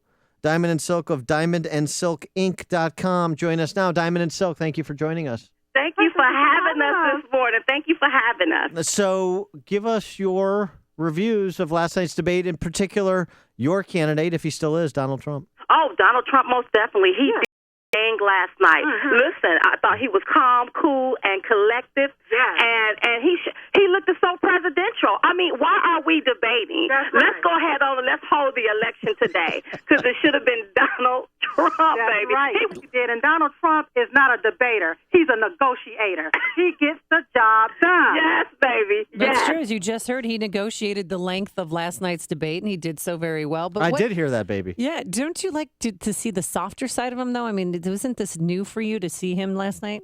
I like to see both sides of them. I like to see both. I like to see both sides of all of Donald Trump. Dallas is him. But you know who pisses me? Excuse me. Who irritates me? I almost said the wrong word. The media and those tried to act like that Donald Trump didn't negotiate that. He negotiated that, and he won that, baby. All right. Now, in kind of being consistent with how the debate proceeded last night, candidates coming to the defense of other candidates with some of the questions that the panel was asking, I want you to say something nice about one of the other candidates on stage. Who else did you like last night? Oh, that's very hard, because when I look at all of them, they bought and sold. When I look at the one that accepted $15 million, I don't have anything good to say about him. When I look at the one that said he hates the Senate, what can I say? If you hate the Senate and working for the American people, how are you running for president? You're not going to want to work for us. And Jeb Bush, go to diamondandsilk.com and vote to see if you want him out of the race. It's time for him to drop out today. And make sure you purchase one of our gears, one of our T-shirts to help us keep our message out about the media and their bias. Now you understand why they're Trump supporters. Always closing. Yes, always, ABC, always be closing. All right, so Jeb Bush, what upset you so much about Jeb? Jeb Bush is, listen, he's tired, he's slow. I don't want another Bush running this country, okay? We don't need another Bush running this country. He didn't have anything to say. He put us to sleep. He put me and Silk to sleep just in an instant. No, we don't need another Jeb Bush. We don't need no more Bushes. Stay out the bushes and leave the hills alone. We don't need a Clinton or a Bush running this country. Go to Diamond and Silk to vote whether you want him to drop out today. Now, Diamond and Silk, did you find Jeb Bush maybe strangely appealing when he suggested that he was prepared to offer warm kisses? Yeah, here it is, ladies. Listen up. Listen up. Look, the deal was already done. The biggest tax increase happened under the watch of Barack Obama in spending. You find a Democrat that's for cutting taxes, cutting spending $10, I'll give him a warm kiss. Do you want that kiss? Absolutely not. What I want him to do is to kiss his way out of the race. Go kiss his parents. You know, somebody. It's over, Jeb. It's over. It's over. So you think he'll be the next one to drop out of the race? He should be the next one, him and Rubio, because Rubio said, I hate the Senate. You work for the American people in the Senate. No, he said it. He said it. He hated it. So if you hate the Senate, then why are you running for president? Because you got to work for us still as being president. No, drop out, baby. Drop out. I'll tell you that right now. So Diamond and Silk, what about the understated appeal, the understated substance of Ben Carson? He had some nice moments last night. Okay, listen, Dr. Ben Carson is very nice and calm and cool and collected, but I'm not looking for a priest or a pastor, baby. I want a president, okay? I want a president that speaks volumes and that can run things and that can is not telling you, just like Ford plant, leaving their plant over here in the United States. That's right. It was because of Donald Trump. His voice spoke volumes, and he told them, you move that plant to Mexico and see what happens. I will tax every car that comes back in here. That's the kind of leader we need running this country, baby, and that's why we stumping for Trump. And go to Diamond and Silk, and you can see what we are all about, baby. I got to admit, I like when Diamond and Silk call me baby. Call him Danny, baby. All right, ladies, what did you think of Fiorina's new hairdo? Listen, I didn't pay no attention to her hairdo, but I noticed that she is so well rehearsed, it's like she's fake. Yeah. She is not authentic. She is a phony. Mm-hmm. She is a phony. And you know what? She need to go ahead on and follow Jeb and them, too. I will never vote for Carly Fiorina. I'm just letting you all know. I'm just going to put that on the record. I didn't switch my party, and all these people ain't switching their parties for no other candidate but Donald J. Trump. That's why these people switch. And guess what? Them other people ain't going to be able to get a large population of the black votes. The only one that's going to be able to do that is Donald J. Trump, baby. That's going to be able to do that. What about Mike Huckabee and his homespun similes and his I fought the Clintons won to live to tell about it? I thought that was funny. And he wants the government to keep their hands off his 7-room house. How about Mike Huckabee? Well, listen, with Mike Huckabee, I was so excited that he endorsed I like to call him president already, Donald Trump. Like, did you see that? So I was like really happy. He know who's going to be the leader. He already know. And you see how he endorsed him on stage. I absolutely loved it. Mm-hmm. Well, didn't he say I'm wearing a Trump tie or something? Yes. I loved it. See, listen, Huckabee's let the man that can lead go ahead and lead. Yes, all right, Diamond and Silk, excuse me, diamondandsilkinc.com. Diamond and Silk, hosts of The Viewer's View, their YouTube channel, The Viewer's View. Diamond and Silk, thanks as always for joining us, ladies. Wow, thank you for having us. And they joined us on our turnkey.pro answer line. See Sean Hannity, Ann Coulter, Hugh Hewitt, and KT McFarland at Freedom Summit, Chicago on November 14th. Tickets on sale at Freedom Summit Chicago. 37 degrees right now at O'Hare. It is brisk out there. It is cold. Gonna have to grab a winter jacket. Wind gusts up to 35 miles per hour. We're gonna have some morning shower in spots. Otherwise, mostly cloudy. Brisk, and tonight partly cloudy. A low of 39 degrees. And tomorrow for Friday, it's gonna be sun, some clouds, no rain in the forecast, and a high of 55 degrees. Let's get the travel times. Here's Jim Telemonte. Thanks. Northbound Tri-State Tollway is now closed between Ogden and Roosevelt due to a crash. There's a truck leaking alcohol, a lot of equipment in this area. Again, no one's getting through. Northbound 294 shut down between Ogden and Roosevelt. Farther south, there at light delay to 87th, but farther north is really jammed from the Stevenson Expressway. Of course, this is affecting the Stevenson approaching 294. It's really slow. Really all the way from before the Des Plaines River Bridge to Kedzie, also from the Rhine to Lakeshore Drive. 1 hour from 355 to Lakeshore Drive. Hop on 44 minutes. The Edens is 33 minutes. Lake Cook to Montrose. Hop on 21. Kennedy, 41 minutes. O'Hare to downtown. Hop on 45. The Ike, an hour and 2 minutes. Thorndale to downtown. Hop on 45 minutes. Line is 25 minutes. 95th to downtown. Jim Talamonte, ChicagoRadioDeals.com Traffic Center. You've heard me talking about the new website, Upstream-Ideas.com. If you haven't checked it out yet, then you're missing thoughtful expository content from those who have operated in the political and policy arenas. Each week, you can watch the latest episode of Against the Current, our long-form interview series with policymakers and opinion leaders offering in-depth insights on the big issues of the day. Coming up next will be Steve Moore from the Heritage Foundation. You can also watch Illinois by the Numbers, our video series that breaks down Illinois one number at a time to explain what the policy challenges are, why we have them, and what we can do about them. And you can check out highlights from each Sunday's Illinois Rising program, which tackles state and local politics with deep thinkers from the Illinois Institute and Illinois Opportunity Project. At Upstream Ideas, questions are asked that don't get asked anywhere else. Points of view are heard that aren't heard anywhere else. So learn how to change the rules of the game so they cannot be gamed by the connected against the unconnected. Learn how to unfix systems and institutions that are wired against those who play. No sacred cows, no punches pulled. It's all at upstream-ideas.com. Hi, I'm Tom Sadeka, CEO of Precision Apparel of America. We're the 32-year-old company whose first employee and first client are still working together. Every chance I get, we like to thank our active duty military and our veterans. In addition, we proudly serve and support Operation Support Our Troops America. Thanks, Tom. I'm Deb Rickert, founder of OSAD America, mom of 2 service members, and 1 happy Precision payroll client. We are so happy to work with Tom's team at Precision Payroll to take care of those regulatory headaches so that we can focus on serving our active duty and veteran communities. Your support is so important. Thank you. Deb, thanks for all you do. Listening who signs up with us, we will make a donation to OSAT America on their behalf. So please call me at 630-242-1507. That's 630-242-1507. Or on the web at precisionpayroll.com. Let's make a difference together. This is Dr. David Kolbaba. You know, you can improve your health and keep it that way through progressive testing. The typical black box approach in this country of ours is nothing more, well, it's nothing more than letting you crash your body into some sickness.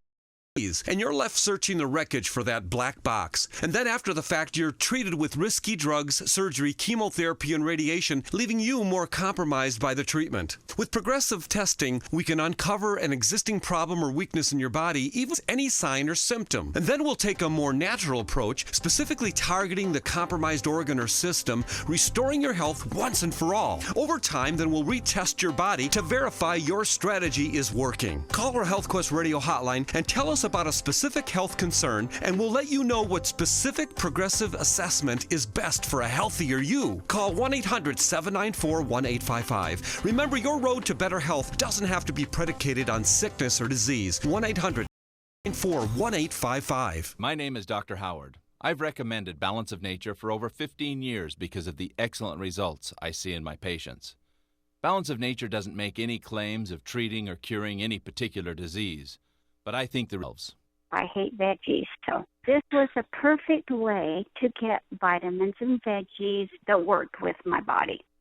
I do feel better, but as far as health-wise goes, I used to have to get up in the middle of the night to go to the bathroom. I'm not doing that anymore. The ringing in my ear is a lot less than what it used to be. Those are the two things right away that I noticed, and I'm not as hungry as I used to be also.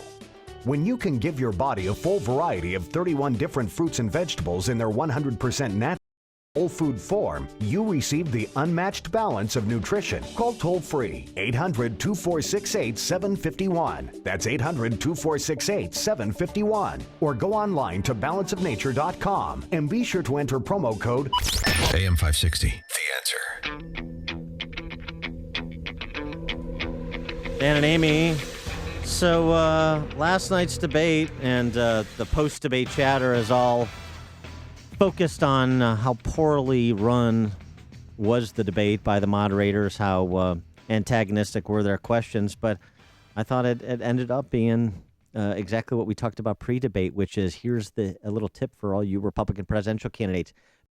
Hated on by the Washington press corps is a good place to be if you're a candidate and a great opportunity to push back. And it wasn't just for Trump and Carson anymore. You had just about every candidate have his or her moment. And Ted Cruz, I thought, was explosive right out of the box. You know, let me say, the questions so far in this debate illustrate why the American people don't trust the media. This is not a cage match. And you look at the questions. Donald Trump, are you a comic book villain? Ben Carson, can you do math? John Kasich, will you insult two people over here? Marco Rubio, why don't you resign? Jeb Bush, why have your numbers fallen? How about talking about the substantive issues people care about? Great riff. Yeah. I mean, that's why Cruz had a great night. But then he went on to say, and you moderators down there, you're not even going to vote in the Republican primary. So, you know, what do you care? It was so, he just nailed it. Because they were obnoxious and they were so biased and it was just not correct. What? Rick Santelli. Oh, and they kept rotating in that was people weird. From CNBC to get their airtime and ask questions. Rick Santelli, he was jived all like. Yeah, he's always jacked up on something, but good for him. He's the Godfather. But so Jeb Bush campaign. Let's take a moment. To properly recognize and pay homage to Rick Santelli, the godfather of the Tea Party, the modern Tea Party movement. Remember his rant heard around the world. Okay, ready? Moment of silence. All right, anywho, so Jeb Bush needed a great debate to kickstart his campaign, and he tried to attack Marco Rubio and fell flat on his face. Can I bring something up here? Because I'm a constituent of the senator, and I helped him, and I expected that he would do constituent service, which means that he shows up to work. He got endorsed by the Sun Sentinel because he was the most talented guy in the field. He's a gifted politician. But Marco, when you signed up for this was a 6-year term. And you should be showing up to work. The Senate, what is it, like a French work week? You get like 3 days where you have to show up? You can campaign or just resign and let someone else take the job. There are a lot of people living paycheck to paycheck in Florida as well. They're looking for a senator that will fight for them each and every day. I get to respond, right? 30 seconds. 30 seconds. Well, it's interesting. Over the last few weeks, I've listened to Jeb as you've walked around the country and said that you're modeling your campaign after John McCain, that you're going to launch a furious comeback the way he did by fighting hard in New Hampshire and places like that, carrying your own bag at the airport. How many votes John McCain missed when he was carrying out that furious comeback that you're now modeling it under? He wasn't my... No, Jeb, I don't remember. Well, let me tell you, I don't remember you ever complaining about John McCain's vote record. The only reason why you're doing it now is because we're running for the same position, and someone has convinced you that attacking me is going to help you. My campaign is going to be about the future of America. It's not going to be about attacking anyone else on this stage. And then he goes on to give one of his formulaic riffs, but but he was sat good. Jeb down on that. And here's the thing: it was very much like when Becky Quick asked Carly Fiorina the question about her tenure at HP. You are lobbing a meatball in front of her. She is ready to devour that, which she did. And I thought she was great. It wasn't as scripted last night. But the thing here is Jeb, the Sun Sentinel editorial calling on Rubio to resign if he doesn't want to show up for votes. You knew that Rubio and his team would have game plan for that. They knew. I mean, he's missed 77 plus votes, and him on the way in, he said, "Yeah, I've got it. I've been prepared." So it's a legitimate issue to raise. It's not an illegitimate issue, including Rubio's personal finances. Though not an illegitimate issue. But the way Jeb did it walks right into the ambush. It's just so ham-handed. He's so bad at this. Well, I felt uncomfortable for him. Well, I felt uncomfortable for the nation when Jeb Bush was going to open his warm kissing booth as a way to encourage people to cut spending. That was just creepy. What is his problem? Well, be hip and cool and if you find me a Democrat that wants to cut taxes, I'll give him a warm kiss. Jeb said there's a lot of other cool things he could be doing other than running for president. He might want to consider which is the coolest other thing he could be doing. Verl, Chicago's Morning Answer. Man, my nickname is Hot Sauce today because I'm burning up, man. Right. I'm sick. I hate these moderators. They're trying to make the Republicans into clowns, man. When the Democrats are on stage, they get all of their issues out, and the liberals get to hear everything that they want to hear and filter out their people that they want to vote for. But the Republicans, they want to make them into a joke. I'm pissed. I'm not going to watch these debates anymore because I'm a celebrity. I'm not even, you know what? I normally call you guys and criticize these people after every debate. I'm not doing it no more. I'm sticking to my social justice issues that I'm calling you guys about. I'm sick of this. Right. You know what? The fix is in. The fix is whether they're a Democrat, no matter what Democrat it is, going to beat these guys, and these guys are serious. I hate it. Thanks for the call, Verlin. And I think Rubio had the definitive line on that last night as well with the as it pertains to the media. Can I respond? Yes, you may. Okay. The Democrats have the ultimate super PAC. It's called the mainstream media. Who every single day. That one goes out to Verlin. You've made the switch, and it feels so good. You've switched to Chicago's Morning Answer on AM 560. The Answer. Are you ready to take your education to the next level? Arizona State University now offers over 90 top-tier degree programs, 100% online. ASU's highly ranked online programs, you'll earn the same degree as our on-campus students, with the ability to learn wherever you want, whenever you want. Same world-renowned faculty, same leading education, same global recognition from one of the top universities. 800-581-5369. That's 1-800-581-5369. I'm Jamie from Sherman Oaks, and I just graduated with my degree from Arizona State University. I chose ASU because I received the quality education I deserve in the major I wanted, all from my home.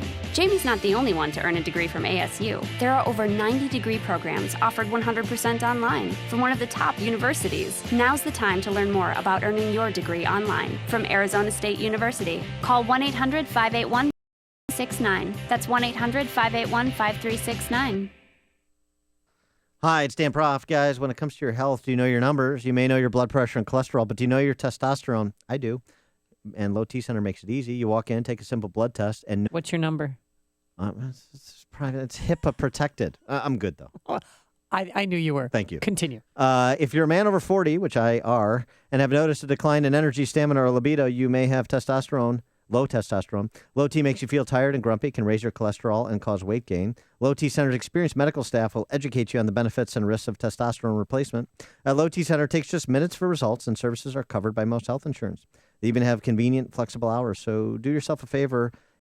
Your levels checked. Call 630-409-4305. That's 630-409-4305. Or go to lowtcenter.com and tell them Dan Prof sent you. AM 560, The Answer.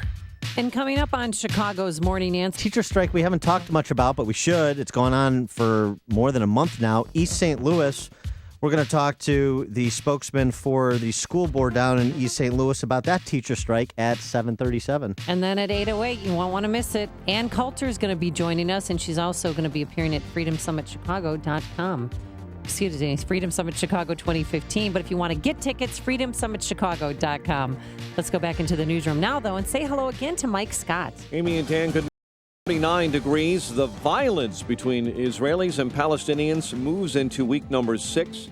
Israeli police say Israel forces shot and killed a 23-year-old Palestinian man who had already stabbed a soldier today in the head, like another security officer. Republican presidential candidate Marco Rubio says he was irritated the way CNBC handled last night's debate. I don't think it's atypical from what you see among most people in the mainstream media, which is, privately they believe they're smarter than the people running, and they can't wait for their chance to show off in front of their buddies by asking some question they think is going to embarrass, especially Republicans. Rubio on Fox and Friends this morning said all the candidates were ready to talk about trade and tax policies, but only Carly Fiorina really got to answer the tax code, saying it would need to be cut to 3 pages. 3 pages is about the maximum that a single business owner or a farmer or just a couple can understand without hiring somebody. Republican presidential candidates met for their 3rd debate last night. John Boehner's tenure as House Speaker ends today. The gavel will be passed to Wisconsin Republican Paul Ryan. The country's headed in the wrong direction, and we have an obligation here in the People's House to do the people's business, to give this country a better way forward, to give this country an alternative. Boehner set to retire tomorrow. A runaway blimp floating over the Northeast will be the subject of an intense investigation today. That high-tech surveillance blimp broke free from its mooring station at the Aberdeen Proving Ground outside Baltimore. Convicted child molester Jerry Sandusky will be in court today. The former assistant football coach at Penn State is trying to get a new trial. Chicago City Council Mayor Emanuel's 2016 budget. Former House Speaker Denny Hastert will be sentenced in February after pleading guilty at the Dirksen Federal Building in that federal hush money case. Convicted killer Jack McCullough is getting more time to form arguments that he deserves a new trial. The DeKalb County judge is giving him till the end of November to make his case. McCullough, now 75, is a name you may know. He's serving a life sentence for killing a Sycamore girl in 1957. He claims he was not in the area where Rudolph was abducted. Chicago sports, NBA, Bulls now 2-0 after a 115-100 dispatching of Brooklyn. World Series, Kansas City up 2-0 after a 7-1 win over the Mets. Others against drunk driving. For victims of drunk and drug driving, their grief is unique, but you are not alone. Call their 24-hour victim helpline, 877-MAD-HELP, or mad.org. That's mad.org. 7:34, time to check the climate of your business with Air Comfort. And a check of traffic and weather on the way next on AM 560. I think America is dying. The Joe Walsh Show. Everybody came here to be free. Everybody came here to out on their own. Everybody wanted government to stay out of their hair. Everybody wanted to be free. Not today. We have way too many people in America who no longer want that America. The Joke Nights, starting at 5, right after Sean Hannity at 2 on AM 560. The Answer. Exergen Temporal Scanner Thermometer is the top choice of doctors and nurses nationwide and should be yours. With one scan to the forehead, Exergen Temporal Scanner provides an accurate temperature, stress-free. Available at Walgreens. The following is a paid political announcement. I'm Willie Wilson, candidate for President of the United States. As President, I will make economic empowerment a priority. Paid for by Willie Wilson 2016. Listen to 560 on your mobile device. Now available on iHeartRadio. Online at iHeartRadio.com. This hourly segment is brought to you by Papa Nicholas Coffee. Papa Nicolay tradition since 1897. Did you realize that the big mobile phone companies have provided tens of millions of dollars to help elect thousands and thousands of liberals to office? It's true. Well, now there is a conservative alternative to your liberal phone company. It's called EOS Cell. EOS Cell. EOS Cell. EOS they will not give a single dime to liberal candidates or causes. And in fact, they give up to 5% of every dollar that you spend to support of groups, the conservative groups and candidates that share our values. Now, you're going to get the same great service, same or better pricing, and the knowledge that you're no longer supporting the liberal agenda. Isn't it time to make the switch? Don't worry, same kind of phones, everything. I want you to go to eoscell.com. Learn all about this fantastic company, a cell phone company that supports your values. EOS Cell, EOSCELL, EOS Cell. If you want to give them a call, 877-367-7524, 877-367-7524. It's that time of year. There's going to be a lot that scares you. Replacing your windows shouldn't be one of them. Right now, get 2 windows for the price of 1, plus no money down and no interest. 2017. Say goodbye to high heating bills with energy-efficient windows from Feldco. Hurry, this treat and 2 windows for the price of 1 ends Saturday. Call now. For quality windows, siding, and doors, call 8 for Feldco. 7:37 in our Chicago RadioDeals.com traffic center. Here is Jim Talamonte. Thanks, Mike. The northbound tri-state is jammed solid from Harlem to Roosevelt, where an earlier crash has partially cleared. There's still one left lane closed. Lakeshore Drive southbound really jammed up this morning. Delays are from Bryn Mawr to North Avenue. 40 minutes. Hollywood to Monroe. Northbound slow from the Stevenson to Jackson. Eden's inbound 20. Cook to Montrose outbound 26. Kennedy now an hour from O'Hare to downtown. Outbound 53 minutes. The Eisenhower an hour and 5 minutes. Thorndale to the Loop. Outbound 51 minutes. Stevenson an hour. 3:55 to Lakeshore Drive and outbound 44 minutes. 5th to downtown. Traffic service, the Foundation for a Better Life. Mr. Rogers passed along friendship. Hoping we would too. Friendship, pass it on. From the Foundation for a Better Life at values.com. Traffic answers when you need them most. I'm Jim Talamonte, AM 560, The Answer. Chicago's Morning Answer continues next. Your official Chicagoland weather forecast from the aircomfort.com Weather Center. Air Comfort, your commercial HVAC solution provider. Morning shower and otherwise cloudy, windy, high near 50 today. 37 at O'Hare, 39 along the lake. Next news coming up at 8, and Chicago's Morning Answer with Dan and Amy continues next on AM 560, The Answer. Segment is brought to you by Radio Garden Sense, a show bringing your property's gardening needs alive. Radio Garden Sense, Sunday mornings at 11 on AM 560, The Answer. Your money. Find out how to keep more of it and live debt-free. Tonight on The Dave Ramsey Show, starting at 7 on AM 560, The Answer. Dan and Amy, oh boy, here we go again. And this may be the most disquieting teacher strike of them all. We've talked about several, Prospect Heights and McHenry County. And now East St. Louis High School District 189. This is a poor community, African-American community. 6,000 kids have been out of school for almost a month now since teachers went on strike October 1st. Just some stats. These are Asian stats. So a little context what we're talking about here when we talk about East St. Louis. 6% of the high school kids coming out of East St. Louis are college ready. 6%. Spending per pupil, East St. Louis, $14,462, which is greater by about $2,000 than the per pupil spending in public schools in Wheaton, where I grew up. A much higher cost of living, much better results. And the teacher salary, median teacher salary. All right, I'm ready. East St. Louis is a poor community. I know, it's not. Median teacher salary, $72,000. Get a lot of house with that kind of income.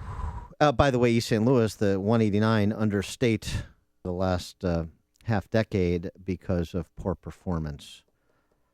To understand what's going on and where things stand, because this is a state issue, not just an East St. Louis issue, we're now joined by Kelly Hawkins, who is the Director of Communications and Public Affairs for East St. Louis School District 189. Kelly, thanks so much for joining us. Appreciate it. Certainly.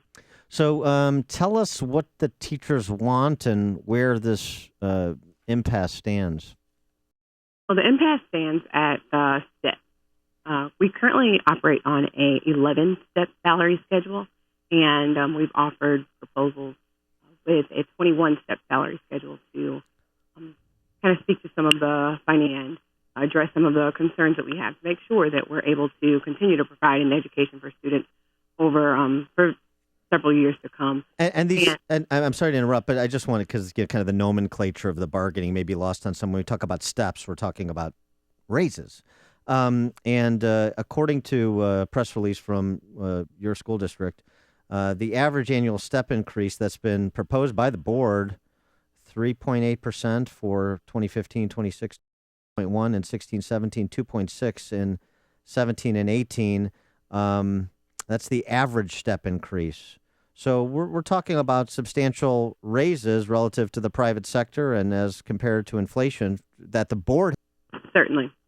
We're looking to provide a raise to our teachers. We've been on a salary freeze for 3 years. We're in the position that we can offer other raises that you stated, but we want to make sure that we're staying in those parameters and negotiating with really not much more room. And we also have to consider, after we provide the raises to the teachers, we still have the union, Local 382, that we need to negotiate with, and our administrators haven't received raises in 7 years. Now, besides money, are teachers concerned about class sizes and, the professional workday and the length of the workday? So the professional workday, the class sizes, insurance benefits, we have on those areas of the contract. The sticking point right now is the step. If the teachers will have the 11-step salary versus other offers we've proposed. We're exploring different offers.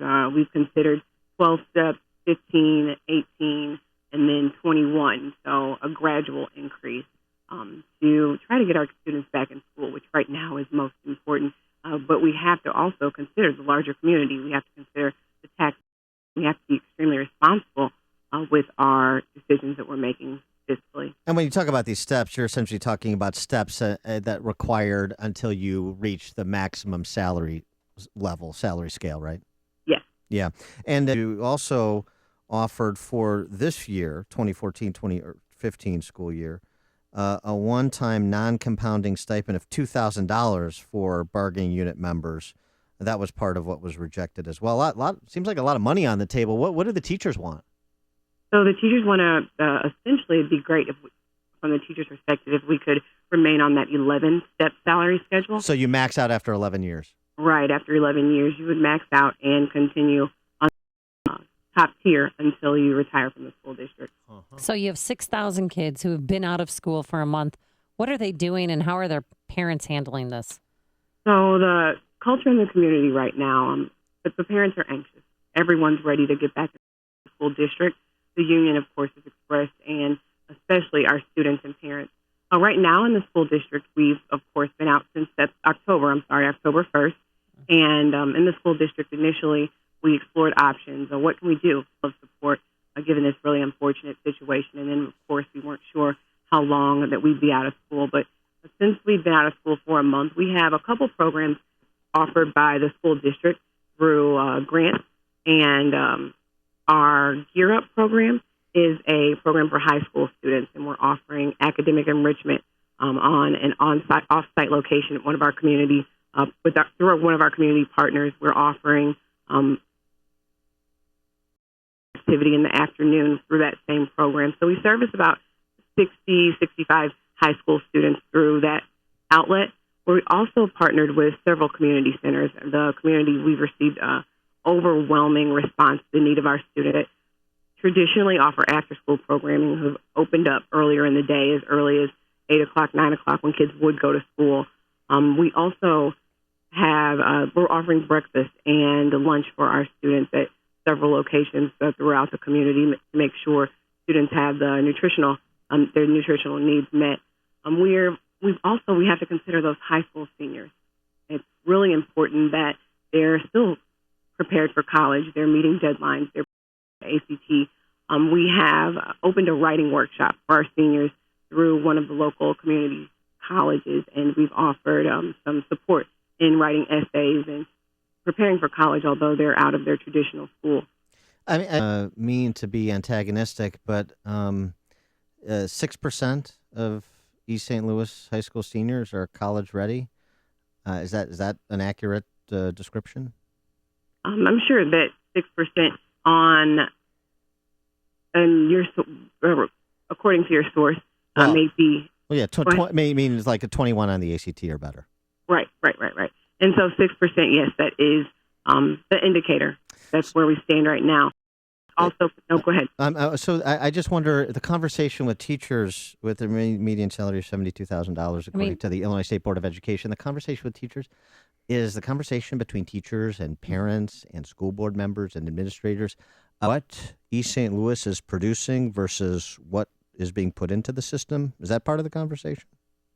That is a part of the conversation, and it's an area that we have a very intentional focus. And considering that college readiness at 6%, we also have to consider GPA. We also have to consider the individual student and what they're able to achieve once they go off to college.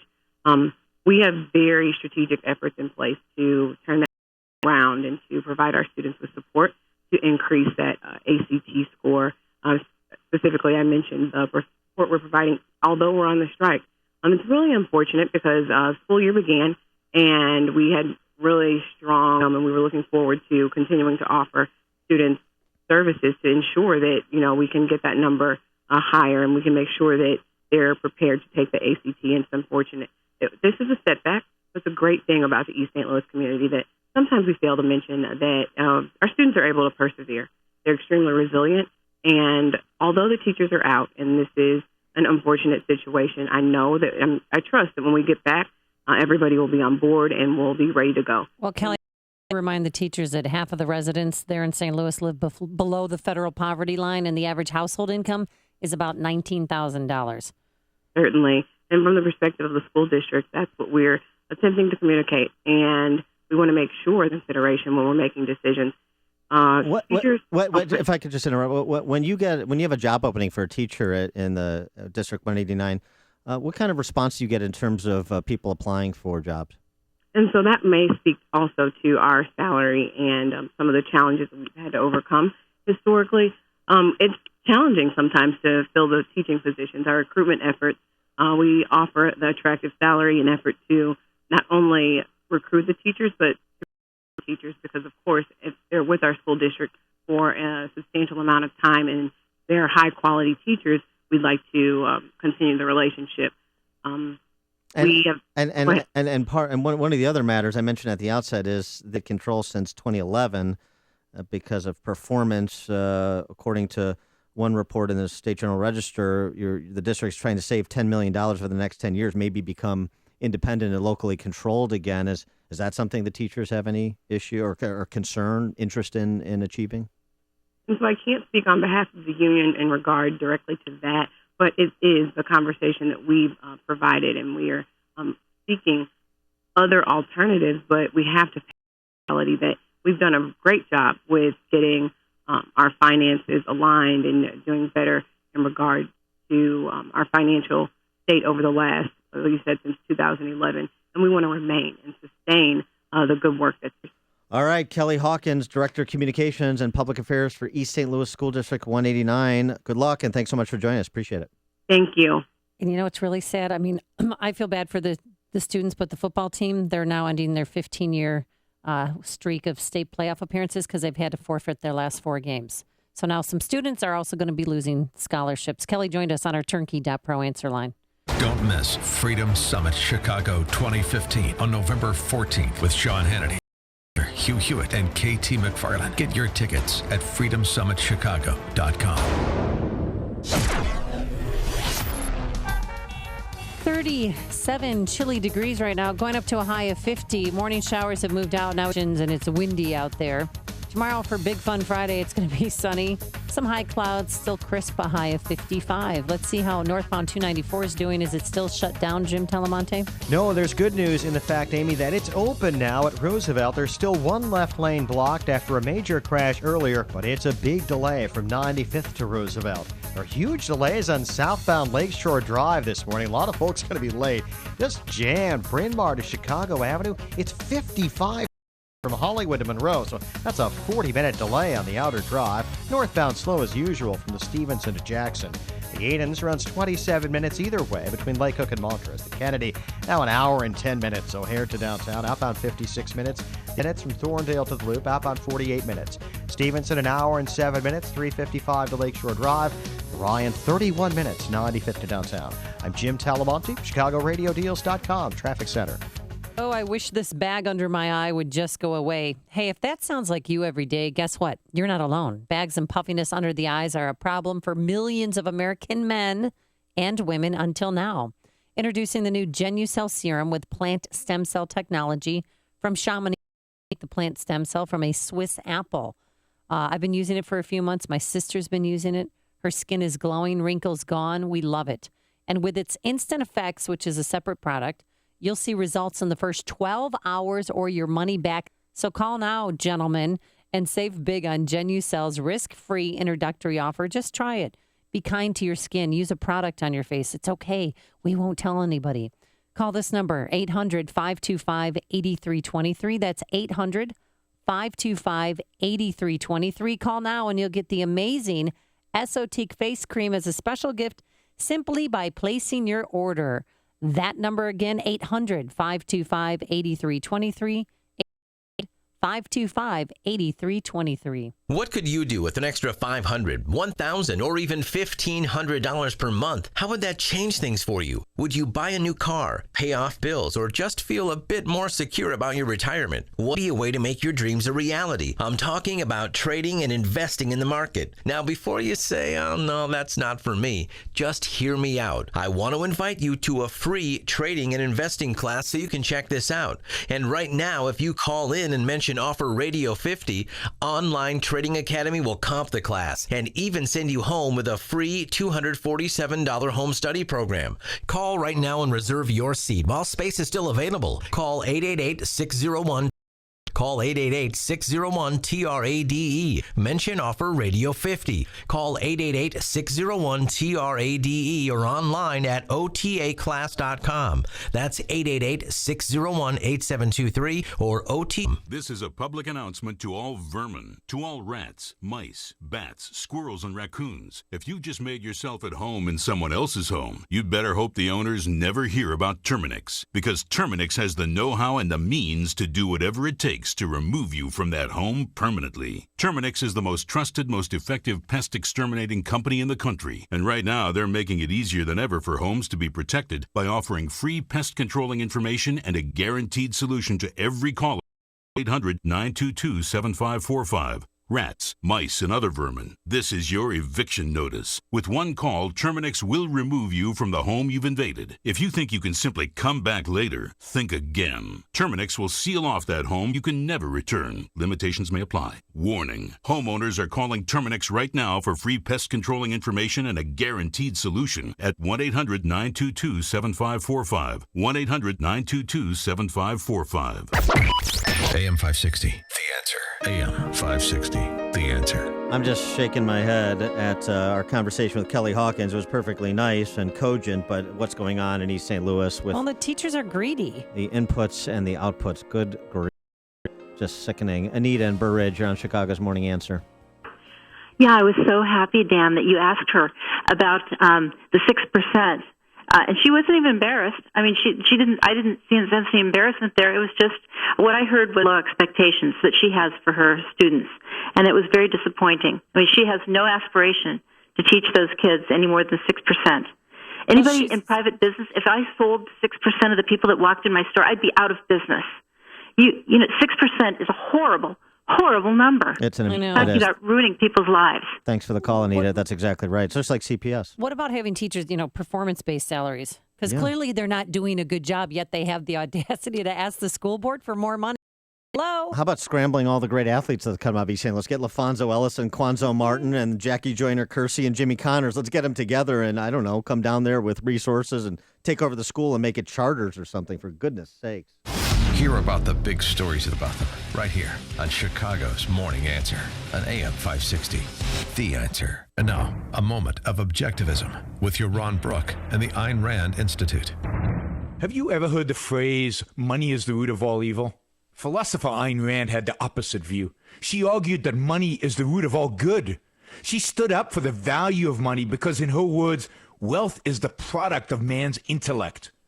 Today's standard of living with our computers, cell phones, and light medicines far outstrips the wildest dreams of the past.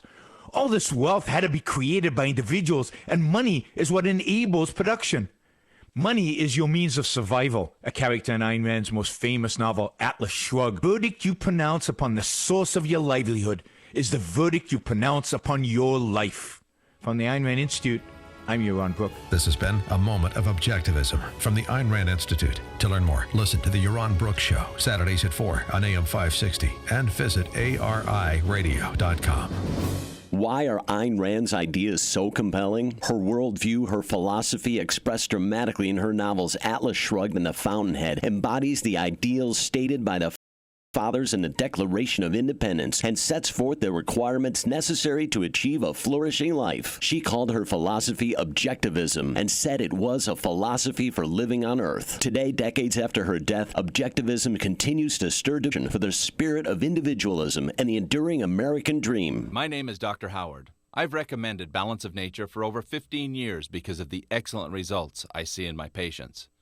Balance of Nature doesn't make any claims of treating or curing any particular disease, but I think the results speak for themselves. The gospel truth about it is that the thing I'm most excited about is that after having my gallbladder out 3 years ago, I had constant on my side that was something that they couldn't attribute to anything other than probably a poor diet. Since I've been on these supplements, is really making a difference in my life. I feel better. I have no pain.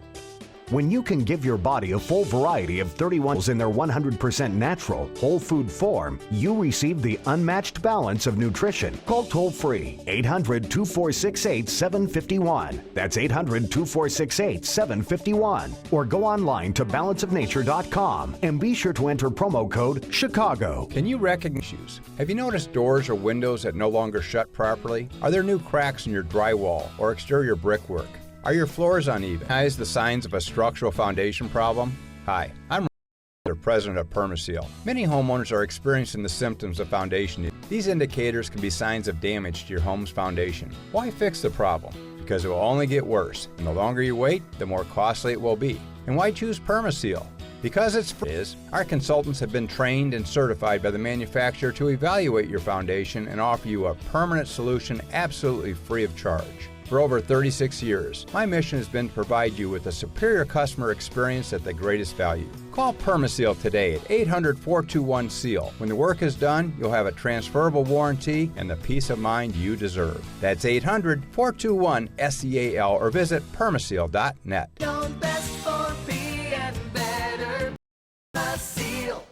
Gray skies outside. A city approval of a mayoral budget. We'll have details on that developing story in the Bulls beat Brooklyn. WIND Chicago News Time is 8 o'clock. Fox News Radio. The economy did not heat up over the summer. It slowed down a lot. Fox News Radio's Rachel Sutherland has the Just Out report live from Washington. The gross domestic product grew at a tepid annual rate of 1.5% in the third quarter, slightly less than expectations and less than half of the 3.9% growth rate for the previous quarter. The major reason for the slowdown was a push by businesses to reduce unwanted stockpiles. Consumer spending remained solid, down only slightly from the previous quarter. Analysts generally say the summer slowdown is temporary. Dave? Rachel, and the Fed-fueled rally on Wall Street with no interest rate hike. Stock futures are down moderately a half hour before trading. Republicans are not happy with their latest presidential debate. It was very frustrating to be on the stage. Mike Huckabee says the moderators, who are under fire for their questions, lost control. Jared Halpern was there, now live in Boulder, Colorado. Entering this debate, Ben Carson assumed new frontrunner status, and with it, sharp questions about his tax plan and business dealings. Does that not speak to your vetting process or judgment in any way? No, it speaks to the fact that I don't know that it's going. See, they know. The CNBC debate on Westwood One frequently interrupted by boos, audience members, and the candidates critical of the network's moderators. Florida Senator Marco Rubio said morning it was irritating. Clearly designed to either get us to fight against each other or to say something embarrassing about each other, about us. The RNC chairman also upset after the debate, telling reporters he's disappointed in CNBC. Dave. Chair of the House will this morning vote on a new speaker. Look in Paul Ryan. Our party has lost its vision, and we're going to replace it with a vision. He'll replace the resigning John Boehner, whose last act was a 2-year budget agreement with Democrats. The House passed yesterday despite much Republican opposition.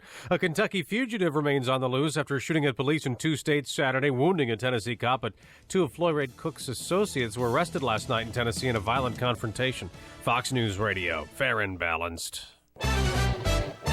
Cloudy and 39 degrees. Winds out of the west at 18. Winds gusting up to 53 miles an hour this morning, giving us a wind chill of 24 above.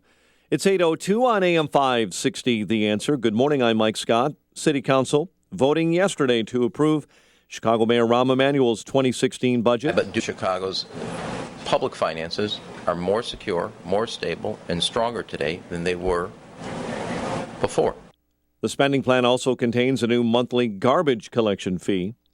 Chicago officials also gave thumbs up to George Lucas and gave permission to build a $400 million museum on the lakefront. City Council approved the proposed 300,000 square foot project yesterday. A judge dismissing the first class action concussion suit in the nation against a prep sports governing body. Cook County Judge Leroy Martin Tuesday tossed that case against the IHSA. The suit was filed on behalf of a few players, which sought court supervision over how high schools manage. Martin said it could potentially harm or cause football to be abandoned. Chicago sports, NBA, Bulls over Brooklyn 115-100. Jimmy Butler had 24 in the Bulls win. Johnny Cueto, a 2-hitter. Royals beat the Mets 7-1 in the World Series to take a 2-0 series advantage. The news, a service of the Milwaukee Airport with all the major U.S. airlines, including Southwest, Delta, United, American, U.S. Airways, Alaska Frontier, OneJet, Air Canada. Milwaukee is the O'Hare alternative. Visit flymke.com today. 8:03, time for the AM 560 Business Beat. And from the Fox Business Network, here's Hank Weinblum. A morning shower and spot. From the Fox Business Network, stock futures are lower this morning. The Dow was up nearly 200 points yesterday. The Fed indicates conditions are such that a rise in interest rates is not necessary at this time, but the Fed did leave the door open to a rate hike when next they get together in December. There's labor peace for General Motors. The United Auto Workers Union has approved a new contract with GM. Crude oil prices fell overnight in Asia. The of oil is great news for drivers, but not so good news if you're the chief financial officer at Royal Dutch Shell. He says today this was a challenging quarter for Shell, and they reported earnings well below expectations. Aetna Insurance comes at earnings, and Time Warner Cable says profits slipped last quarter, not because of customers cutting the cable, but due to higher expenses. With the Fox Business Report, I'm Hank Weinblum.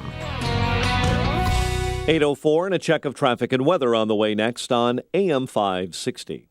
The FICO score is not really even a good indication that you pay your debts back. Dave Ramsey. What it's an indication of is, do you love debt? And are you planning on staying in debt continually forever? If you're running around trying to build your FICO score and you call that winning with money, you're stupid. Was I unclear? I hope not. Because you're not winning with money. That's the point. It's the Dave Ramsey Show, tonight at 7 on AM 560. The Answer.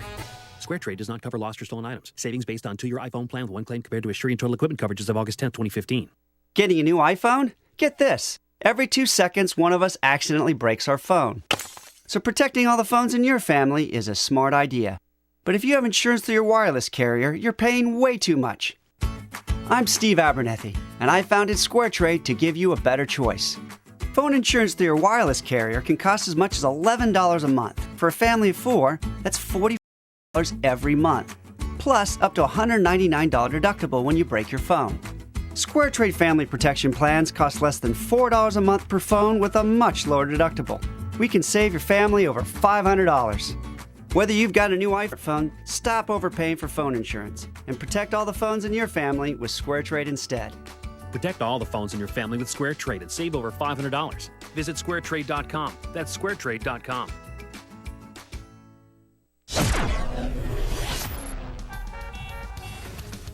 It is 8:06. Let's get an update on the roads in our ChicagoRadioDeals.com traffic center. Here is Jim Talamonte. Thanks, Mike. The northbound tri-state has delays from 95th to the Hinds. An earlier crash at Roosevelt is gone, and it's slow from the Reagan Tollway to North Avenue. Eastbound Adams Tollway heavy, Roselle to Beecham, Elmhurst to Lee. Reagan Tollway from Farnsworth 59. Veterans Memorial, stop and go from I-55 most of the way to Roosevelt. The Army southbound Lakeshore Drive, just brutal this morning from Bryn Mawr to Chicago Avenue. 55 minutes, Hollywood to Monroe. Edens is 27 minutes, Lake Hook to Montrose, outbound 34. The Kennedy, an hour and 7 minutes, O'Hare to downtown, outbound 38 minutes. The Eisenhower, an hour and 7 minutes, Thorndale to the Loop, outbound 48 minutes. The Stevenson, an hour and 7 minutes, 355 to Lakeshore Drive, outbound just 36 minutes. Orion, 31 minutes, 95th to downtown. Traffic answers when you need them most. I'm Jim Talamonte, 560, The Answer. Chicago's Morning Answer continues next. Your official Chicagoland weather forecast from the AirComfort.com Weather Center. Air Comfort, your commercial HVAC solution provider. Here's meteorologist Kevin Snyder. Today, otherwise, mostly cloudy and windy, high 50. Tonight, partly cloudy, low 39. Then tomorrow, sun and some clouds, high of 55. I'm Kevin Snyder on AM 560, The Answer. 37 O'Hare, 39 along the lake. Next news at 8:30. And Chicago's Morning Answer with Dan and Amy continues next on AM 560, The Answer. This hourly segment is brought to you by Live in Sports with Russ Gangler. Join the sports every Sunday night at 10 on AM 560, The Answer. Good morning. Welcome to your Thursday morning briefing. Here's what you need to know to start your day. Mr. Hastert, what are you hiding? I think you got a pass today. Power and status. He was able to cut backroom deals. School resource officer Ben Fields was terminated from the Richland County Sheriff's Department. That student was given ample opportunity to do the right thing, and she chose to not do that. Nobody watching at home believes that any of the moderators has any intention of voting in a Republican primary. I'm not running against anyone on the stage. I'm running for president because there is no way we can elect Hillary Clinton to continue the policies of Barack Obama. This is Chicago's Morning Answer with Dan Proft and Amy Jacobson on AM 560, The Answer.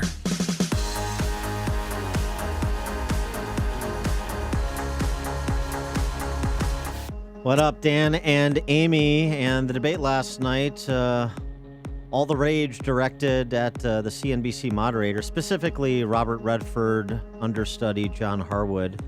And Reince Priebus, he reacted immediately after the debate to the performance of the moderator, saying this, the RNC chairman. I was proud of our candidates for standing up to a pretty hostile environment. I was very disappointed in the moderators. I'm disappointed in CNBC. I thought maybe they would bring forward a pretty fair forum here tonight.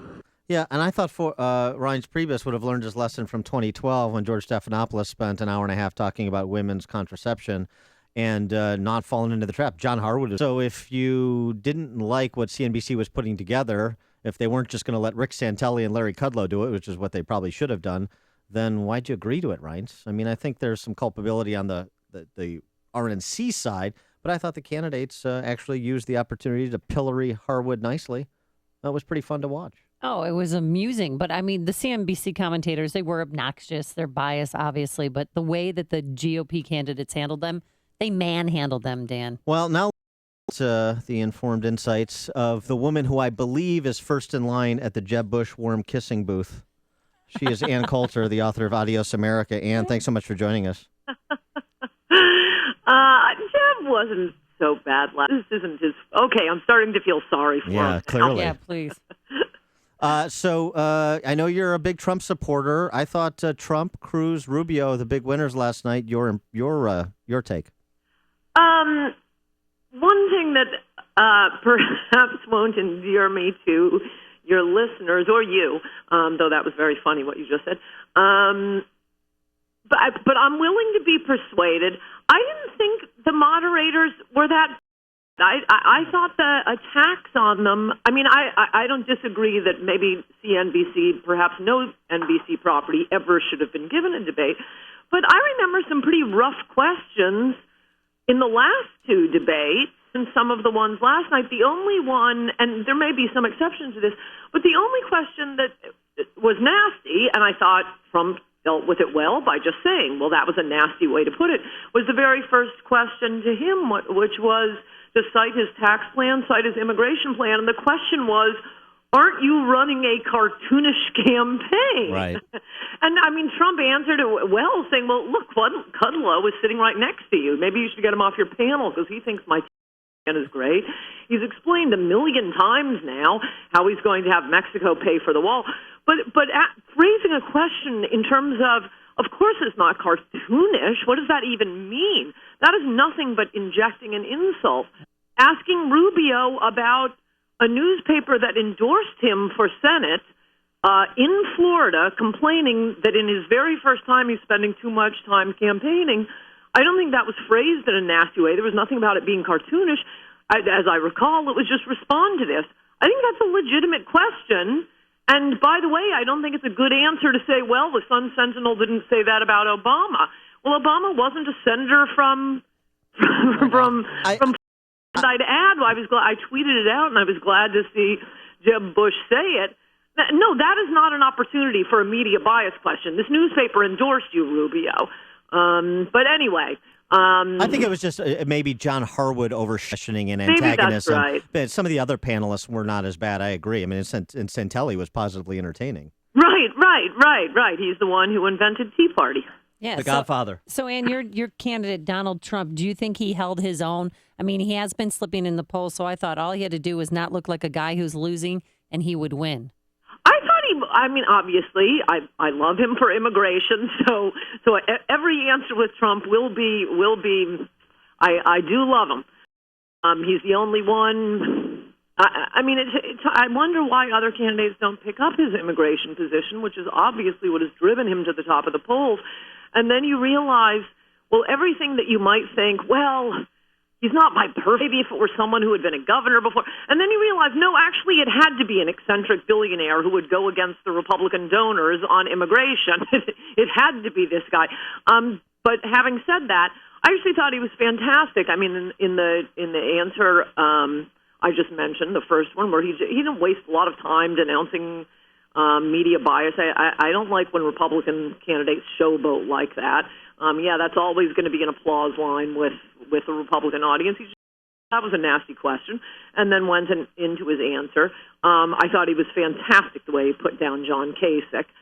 Yes, that was not a good moment for Kasich. No, that was stunning. I thought Trump's concluding answer, example of moderators being unfair and lying, and Trump called them on it. Once again, it was John Harwood.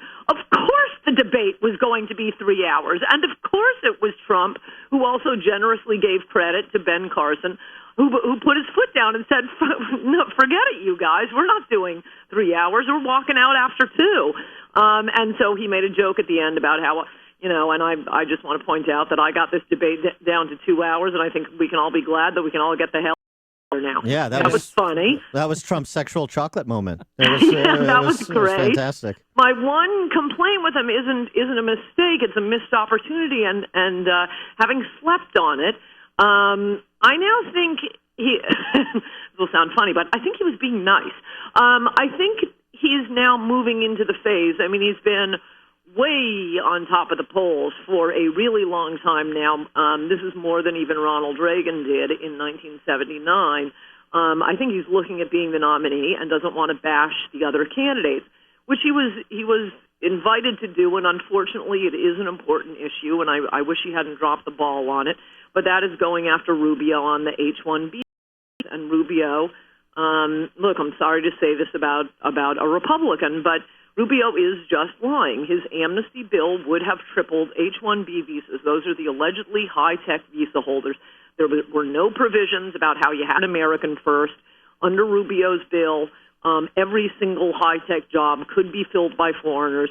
These H-1B visas are used, and there was plenty of testimony. I tweeted out last night. This isn't just me talking. These citations, the videos of the professors saying what is happening, how it's driving down wages, and that really affects American jobs. And I think it's an important issue for all Americans that Republicans like Rubio. This is why you need a centric billionaire to care about American workers first. So, Ann Coulter, are you a single issue voter? All you care about is immigration, right?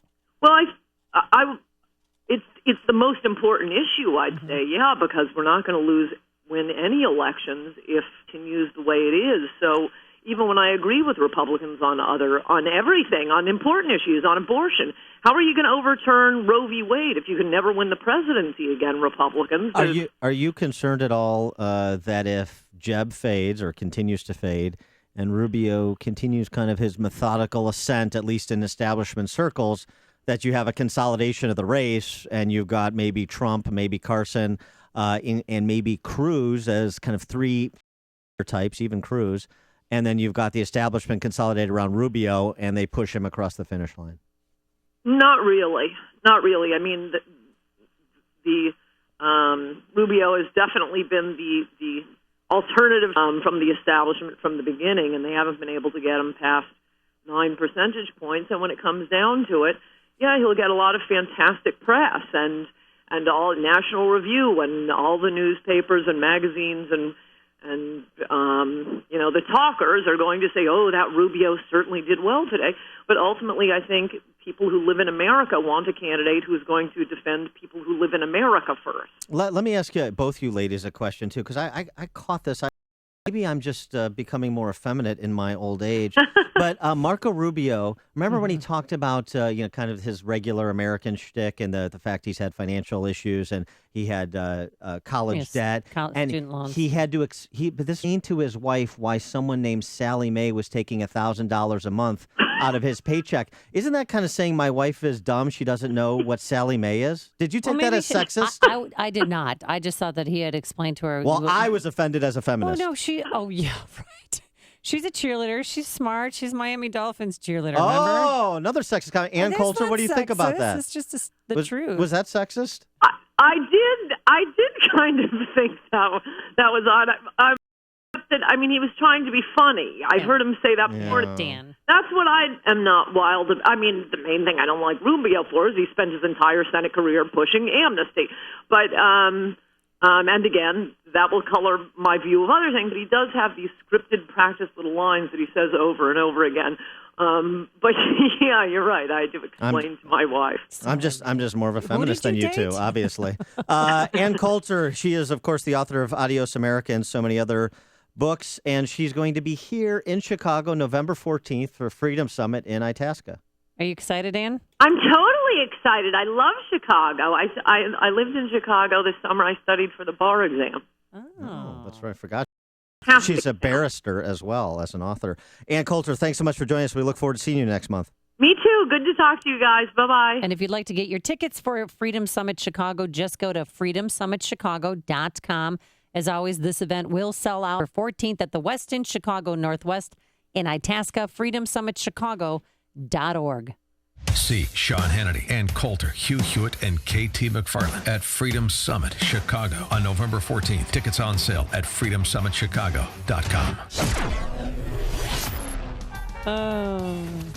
Calls 312-642-5600. What did you think of last night's debate? And also, guess what happened between Donald Trump and Rand after the debate? We'll give you the answer coming up. But first, here's your forecast. A morning shower in places. That is actually moving out of the area as we speak. Otherwise, it's mostly cloudy out there. Another gray day, extremely windy, a high of 50 degrees. Some sun and some clouds, no rain, so that's good news, and a high of 55, so just a little bit warmer. Let's get the travel times. I know that mess on northbound 294 is cleared up, but as the traffic delay has gone away, here's Jim. Thanks, Amy. It's still pretty slow from 95th to 47th and from the Reagan Tollway to North Avenue, but it's much better than it was after an earlier crash at Roosevelt. Northbound Veterans Memorial Pretty slow from I-55 to the Reagan Tollway, then from the Army Trail Toll to 290. So rough on Lakeshore Drive. Maybe it's that wind. No crashes reported, but southbound still jammed. Lawrence to Chicago Avenue. It's improved, but still 45 minutes Hollywood to Monroe. The Edens is 27 minutes. Lake Cook to Montrose. Outbound 34. The Kennedy an hour and 10 minutes. O'Hare to downtown. The Ike an hour and 7 minutes. Thorndale. Stevenson, an hour and 2 minutes, 355 to Lakeshore Drive, and the Ryan, now 40 minutes, 95th to downtown. I'm Jim Talamonte, ChicagoRadioDeals.com, Traffic Center. Gentlemen, Dan Proft here. When it comes to your health, do you know your numbers? You may know your blood, your testosterone. I do. Low T Center makes it easy. You walk in, take a simple blood test, and know your results within minutes. If you're a man over 40, which I know I don't look like it, but I am, and have noticed a decline in energy, stamina, or libido, you may have low testosterone. Low T makes you feel tired and grumpy. It can raise your cholesterol and cause weight gain. But Low T Center's experienced medical staff will educate you on the benefits and risks of testosterone replacement. A Low T Center takes just minutes for results, and services are covered by most health insurance. They even have convenient and flexible hours. So do yourself a favor. Get your levels checked. Call 630-409-4305. That's 630-409-4305, or go to lowtcenter.com. and tell them Dan Proft sent you. It's that time of year. There's going to be a lot that's scary. Replacing your windows shouldn't be one of them. Right now, get 2 windows for the price of 1, plus no money down and no interest until 2017. Say goodbye to high heating bills with energy-efficient windows from Feldco. Hurry, this treat and 2 windows for the price of 1 ends Saturday. Call now. For quality windows, siding, and doors, call 866 for Feldco. My name is David Hochberg, and I'm Vice President of Lending at Pearl Mortgage. That's right, I'm now Vice President of Lending at Pearl Mortgage. If you're looking to purchase a new home or refinance your existing home, give me a call. I'm the same guy that's provided listeners with honest advice and outstanding customer service for the past 13 years. The only thing that's changed is where I work. When you had questions about purchasing a home, you and your parents had questions about reverse mortgages, you called me and I helped you. When you needed help refinancing to lower your mortgage payments so you could afford the home after your spouse passed away, you called me and I helped you. If you'd like to talk to me about a mortgage, give me a call at 312-751-1333. That's 312-751-1333. Email me, david@pearldavid.com. That's david@PERLDavid.com. Or visit my website, am560david.com. Pearl Mortgage is lender, Illinois residential mortgage licensee, 4358, licensed by DBO under California RMLA and MLS 19186, pearlmortgage.com licensing. The most recent U.S. Supreme Court decision on the Affordable Care Act made one thing certain. We will all have to deal with this ever-changing 2017. If you're tired of calling a bureaucrat at an 800 number to help you navigate Obamacare, then you need a local expert on your side. That's right, your own health insurance mentor. C. Stephen Tucker from healthinsurancementors.com is someone I know and trust. He's a 20-year licensed broker who's been educating AM 560 listeners on the Affordable Care Act for the last 5 years. Thanks, Dan. If you have a pre-existing condition, a canceled plan, or your premium increased, now's the time to get covered. 2016 open enrollment begins on November 1st and ends on January 31st. During this 9 you cannot be denied coverage. Depending on your income, you may find a more affordable plan. The new healthcare law is very complicated and you do need guidance. It costs you nothing to use a broker, so why not tap into my expertise? Thanks, Steve. How can our listeners get in touch with you? They can visit healthinsurancementors.com, 630-674-1551. That's 630-674-1551. Let freedom ring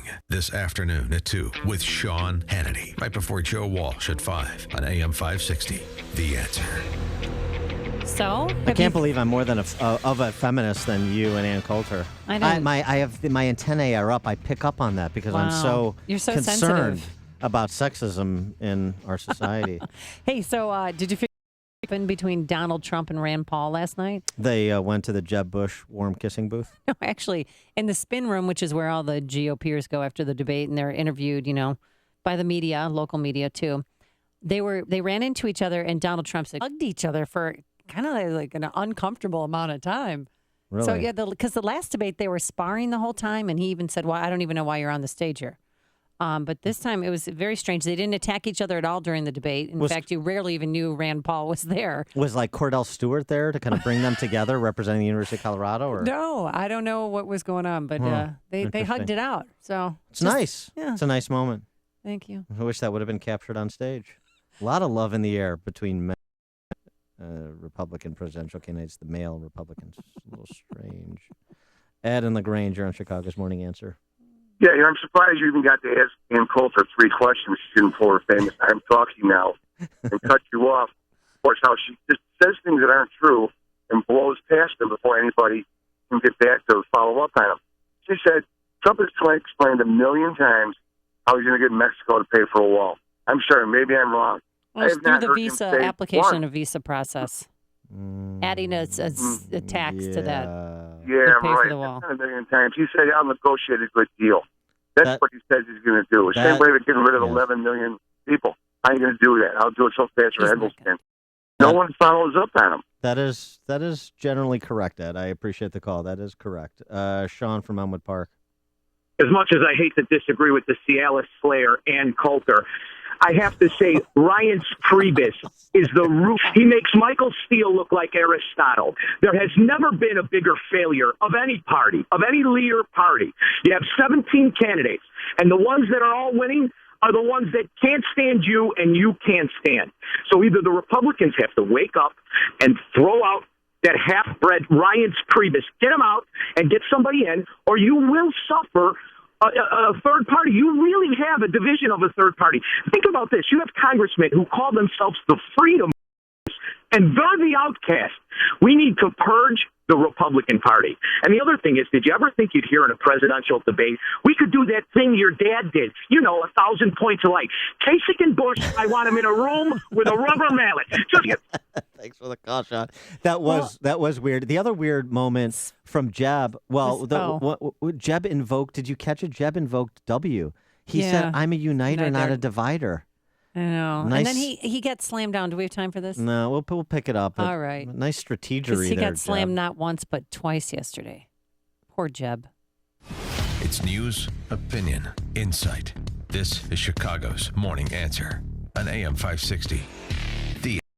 Imagine what you would do if your business had a surplus of utility savings. More than 30% of your building's annual energy use comes from your heating, ventilation, and air conditioning system. Air Comfort, Chicagoland's leading mechanical service provider. You have better things to do with your money. There are new energy incentives offered by Chicagoland's largest utility provider that could help your business save hundreds, even thousands of dollars every month in utility costs. As a preferred partner, Air Comfort works closely with your business. They will identify the opportunities to reduce energy usage, select, purchase, and install equipment, and even help you complete and submit your incentive paperwork. Start saving on your utilities by calling for your free consultation at 708-345-1900. That's 708-345-1900 or online at aircomfort.com. Air Comfort, a tradition of excellence since 1935.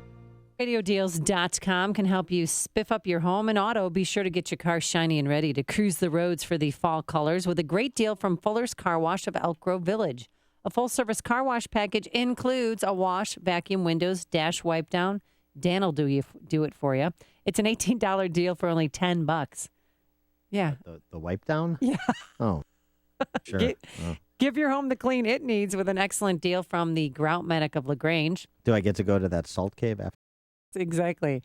But the Grout Medic offers a shower touch-up that includes a steam clean of your shower tile and grout, or choose a clean and color seal floor package for your kitchen or bathroom floor tile. Each deal is $110 and each have a $250. But a great local hardware store with personal customer service. Purchase the Addison Building Materials $100 gift certificate for only $50. Addison Building Materials is a true value retailer. So tackle your home improvement projects with quality items, huge savings from Royal Air, Cedar Pro, and much more. Find them all at ChicagoRadioDeals.com. AM 560, The Answer. And coming up on Chicago's Morning Answer. What happens when a black man in Tucson is by police? He has a concealed carry permit. He has a weapon on him. We'll talk to Stephen Hildreth at 8:38. Yeah, story you may only hear right here. And then Green with Envy. What GOP candidates got what green rooms and answer. But first, let's go back into the newsroom and say hello once again to Mike Scott. After Dan's done at the Pink Salt Cave, you just wander over to Al's Char House on the Grange Road, and then you go to Palmer Place for dessert. Yes, you will feel like a man after you go to Al's. Republican National Committee not happy with CNBC's handling of Wednesday's Republican debate. RNC Chairman Reince Priebus tweeting that CNBC and its moderators should be ashamed of how the debate was handled. Republican presidential candidate Chris Christie agreed. The fact is that the press in this country in general have shown over the course of the last number of months their bias against the Republican Party and against our candidates. New Jersey governor on Fox News. Wisconsin Republican Paul Ryan set to become the youngest Speaker of the House when he is confirmed later today. A Kentucky fugitive still on the run after allegedly shooting at police in 2 states 5 days ago. Floyd Cook has eluded police since Saturday afternoon. 2 of his known associates were taken down in a confrontation with U.S. Marshals last night. Convicted child molester Jerry Sandusky will be in court today. The former Penn State football assistant is trying to get a new trial. First-time claims for unemployment benefits, just a hair, figures released by the Labor Department today. Chicago City Council voting yesterday to approve Mayor Emanuel's 2016 tax-laden budget. Chicago officials also gave the George Lucas Museum 2 more charter schools in the city of Chicago, a Noble school opening on the southwest side, and a KIPP elementary school on the west side. Chicago sports, Bulls now 2-0 after a win over Brooklyn, 115-100. World Series lead belongs to Kansas City. They beat the Royals 7-1, and they have a 2-0 series advantage. The news, a service of TCF Bank. No matter if you're buying a new house or saving for one, TCF is in rhythm with your next move. So when you're ready for a low-rate mortgage, visit TCF Bank to apply. Learn more. Go to tcfbank.com. Equal housing lender, subject to credit approval. 8:33 and a check of traffic and weather on the 560.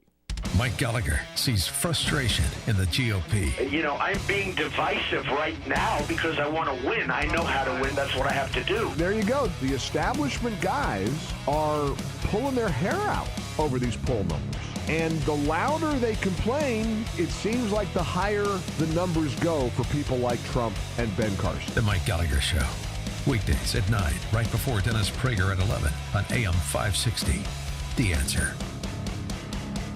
Exergen Temporal Scanner Thermometer is a must-have for all busy parents. With just one scan to the forehead, Exergen Temporal Scanner Thermometer takes your child's temperature quickly and accurately. Available at Walgreens. This is Michelle DeVal from DeVal Jewelers. Dennis and I want you to know that when you sell gold, silver, platinum, and estate jewelry to us, we will strive to give you the highest cash payment possible. And all transactions are strictly confidential. There's absolutely no pressure. And like Michelle said, we can pay you 50% more by eliminating the middle or direct buyers. We buy certified diamonds and engagement rings, 1/2 carat and above, broken and used gold jewelry, estate jewelry, gold and silver coins, and more. We really do understand the sentimental value and pledge to be considerate, knowledgeable, and private. We have been Chicagoland's family jeweler for over 100 years. We take pride in having the perfect jewelry selection for every budget and taste preference. We're just south of the Kennedy on Harlem Avenue in Harwood Heights. Call us at 708-867-8200.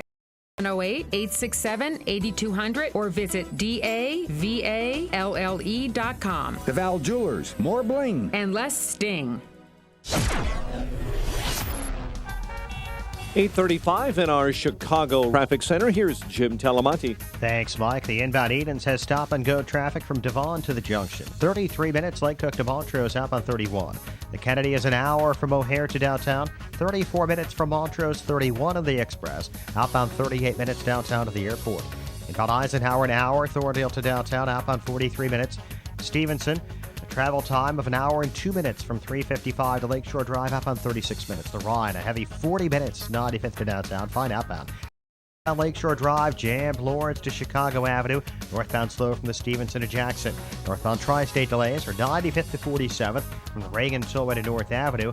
Northbound Veterans Memorial stop and go from I-55 to the Reagan Tollway, the Army Trail toll to 290 light. Traffic answers when you need them most. I'm Jim Talamonte, AM 560, The Answer. Chicago's Morning Answer continues next. Your official Chicagoland weather forecast from the aircomfort.com Weather Center. Air Comfort, your commercial HVAC solution provider. We'll have a morning shower and then cloudy and windy this afternoon. We will struggle to hit a high near 50. 39 overnight, 37 at O'Hare. Next news at 9. Chicago's Morning Answer with Dan and continues next on AM 560, The Answer. This hourly segment is brought to you by the Business Insanity Radio Show with Barry Moltz, Sunday nights at 11. It's all about getting your business unstuck and moving forward. The Answer. Dan and Amy, so here we go again. One of these stories that's gone viral. A black gentleman pulled over by police.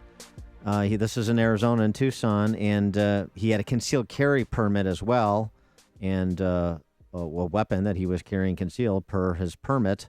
And you know how this turns out, don't you? Or do you? We're now joined by Stephen Hildreth Jr. Stephen, thanks so much for joining us. Appreciate it. Thank you very much. Glad to be here. So tell us your story, because it's, I was looking on Facebook and it's got something like 150,000 likes and a lot more views than that. So this is another one of those important that are supposed to be indicative of, the larger culture when it comes to police versus civilians. So what happened with you? Oh, yeah, the post exploded. Yeah, we're looking at like 11 million views and counting. Wow.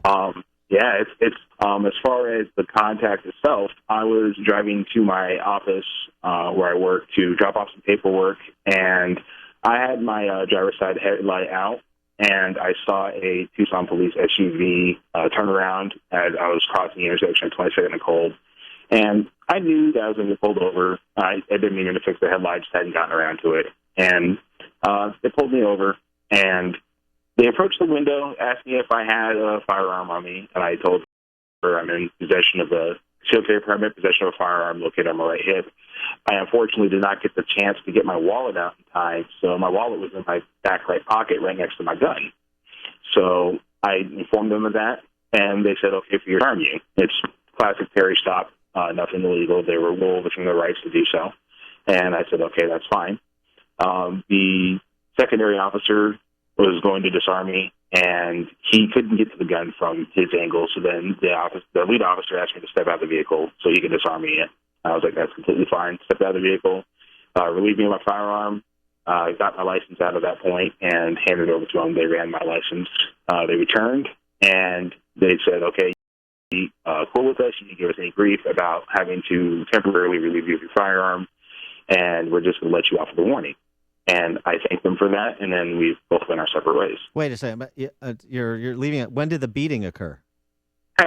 Well, that's a beautiful thing. Like the media narrative out there is that if you are black and you're wearing a hoodie and you are armed, then you're going to get killed. And by that criteria, I should have been dead. But maybe that narrative is bunk. Maybe the reality is if you treat the officers with respect and comply with their directives, then everything will turn out all right.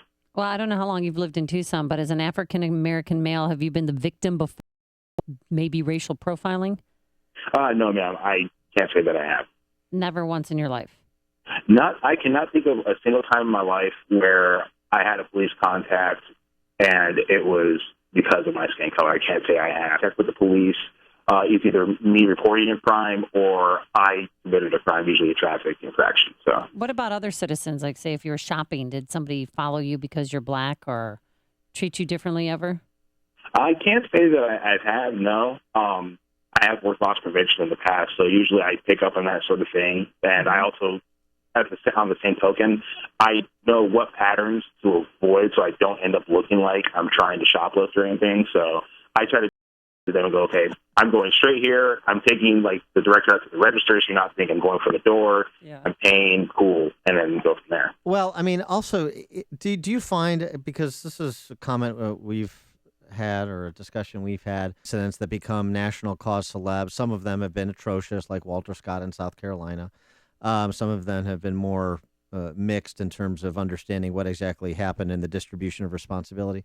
But generally speaking, if you don't have Al Sharpton and Jesse Jackson and cameras show up, or you don't have Black Lives Matter protesters, that people of different races get along pretty well when left to their own devices. I mean, you're in Tucson. There's a large Hispanic population there, white population, black population. Is that kind of your experience in the world? For the most part, I mean, you're always going to have bad apples in every group, and there's always going to be people that look to agitate.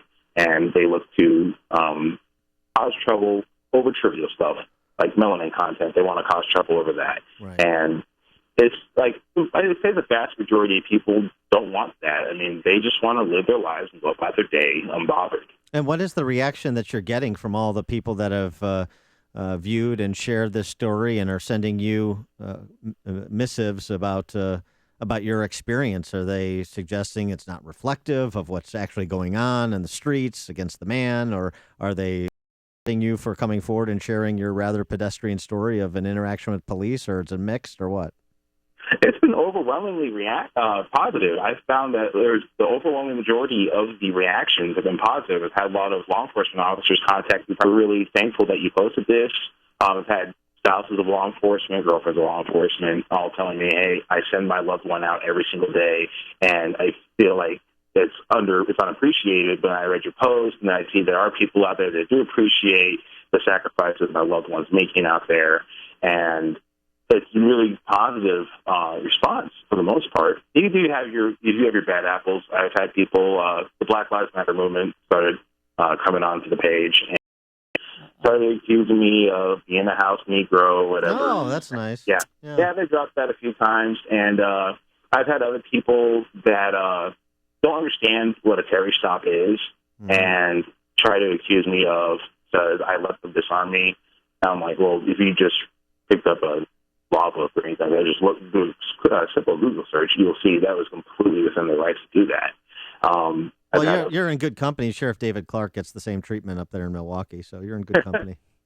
Yeah, getting a lot. Like I've seen that a lot of the flack that he catches, getting similar flack. I had a few conspiracy nuts come on there, and they're saying because I'm an author that I made this up, it's completely fabricated. I invented this as propaganda, and there's really weird people coming on there with just out of left field theories.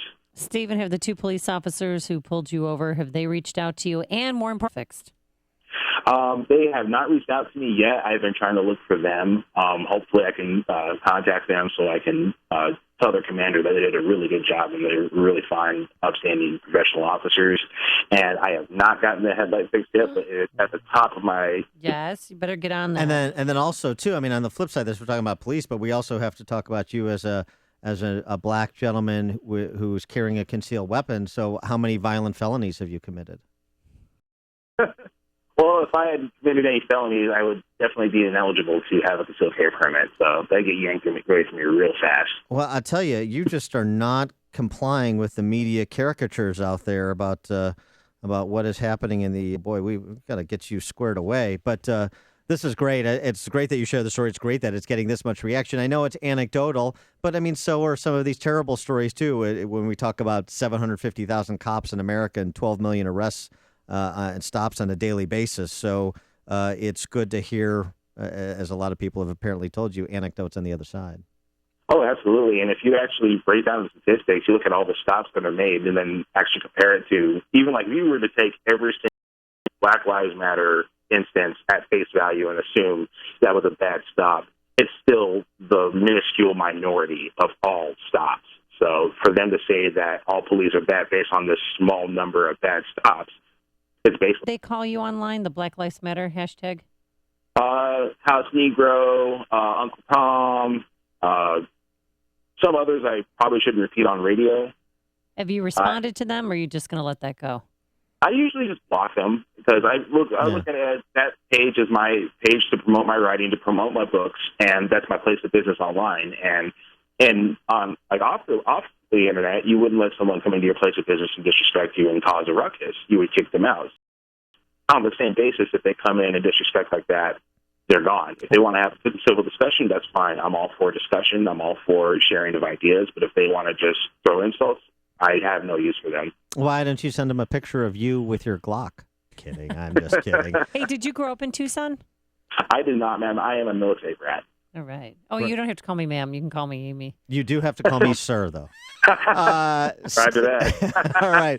Stephen Hildreth Jr., great post. Good luck with your other writings. You're obviously a very good writer. This was a nice account of what occurred. And thanks so much for sharing your story. Really appreciate your time. Thank you very much. And he joined us on our current turnkey.pro answer line. Don't Freedom Summit Chicago 2015 on November 14th with Sean Hannity, Ann Coulter, Hugh Hewitt, and KT McFarland. Get your tickets at freedomsummitchicago.com. John Boehner. Tissue. First, here's your forecast. Today is cloudy out there, and it's cold out there, and it's windy. So bundle up. It's going to be a high of 50 degrees if we're lucky. 39 degrees right now out O'Hare. Ouch. Tonight, back into the 30s we go. And then tomorrow, sun and clouds a little bit warmer, a little bit more manageable, a high of 55 degrees. Let's get the travel ties. Here's Jim Telemonte. Thanks, Amy and Dan. Southbound Lakeshore Drive still jammed. Lawrence to Chicago Avenue, 45 minutes from Hollywood to Monroe. About a 30-minute delay. Northbound slow from the Stevenson to Jackson. The Edens runs 33 minutes. Lake Hook to Montrose, outbound 27. The Kennedy, an hour. O'Hare to downtown. Express lanes only save a minute or two. Outbound 30. The Eisenhower, 61 minutes. Thorndale to downtown. Outbound 39. Stevenson, an hour and 2 minutes. 3:55 to Lakeshore Drive. See delays on the northbound Tri-State Archer to 31st and from the Reagan Tollway to North Avenue. Veterans Memorial still pretty slow. Boughton to the Reagan Tollway and the Army Trail toll to 290. I'm Jim Talamonte, ChicagoRadioDeals.com Traffic Center. I'm Lex, CEO of Balance of Nature. At Balance of Nature, we believe in real communication. Whether you call into the office or hear a success story on the radio, you can be sure it's real, unsolicited, and unscripted conversation. They're just awesome. I keep telling people because they keep asking me, what am I doing? I told them what I did with my cholesterol. I had the blood test, right? And it went down 100 points. It's 162.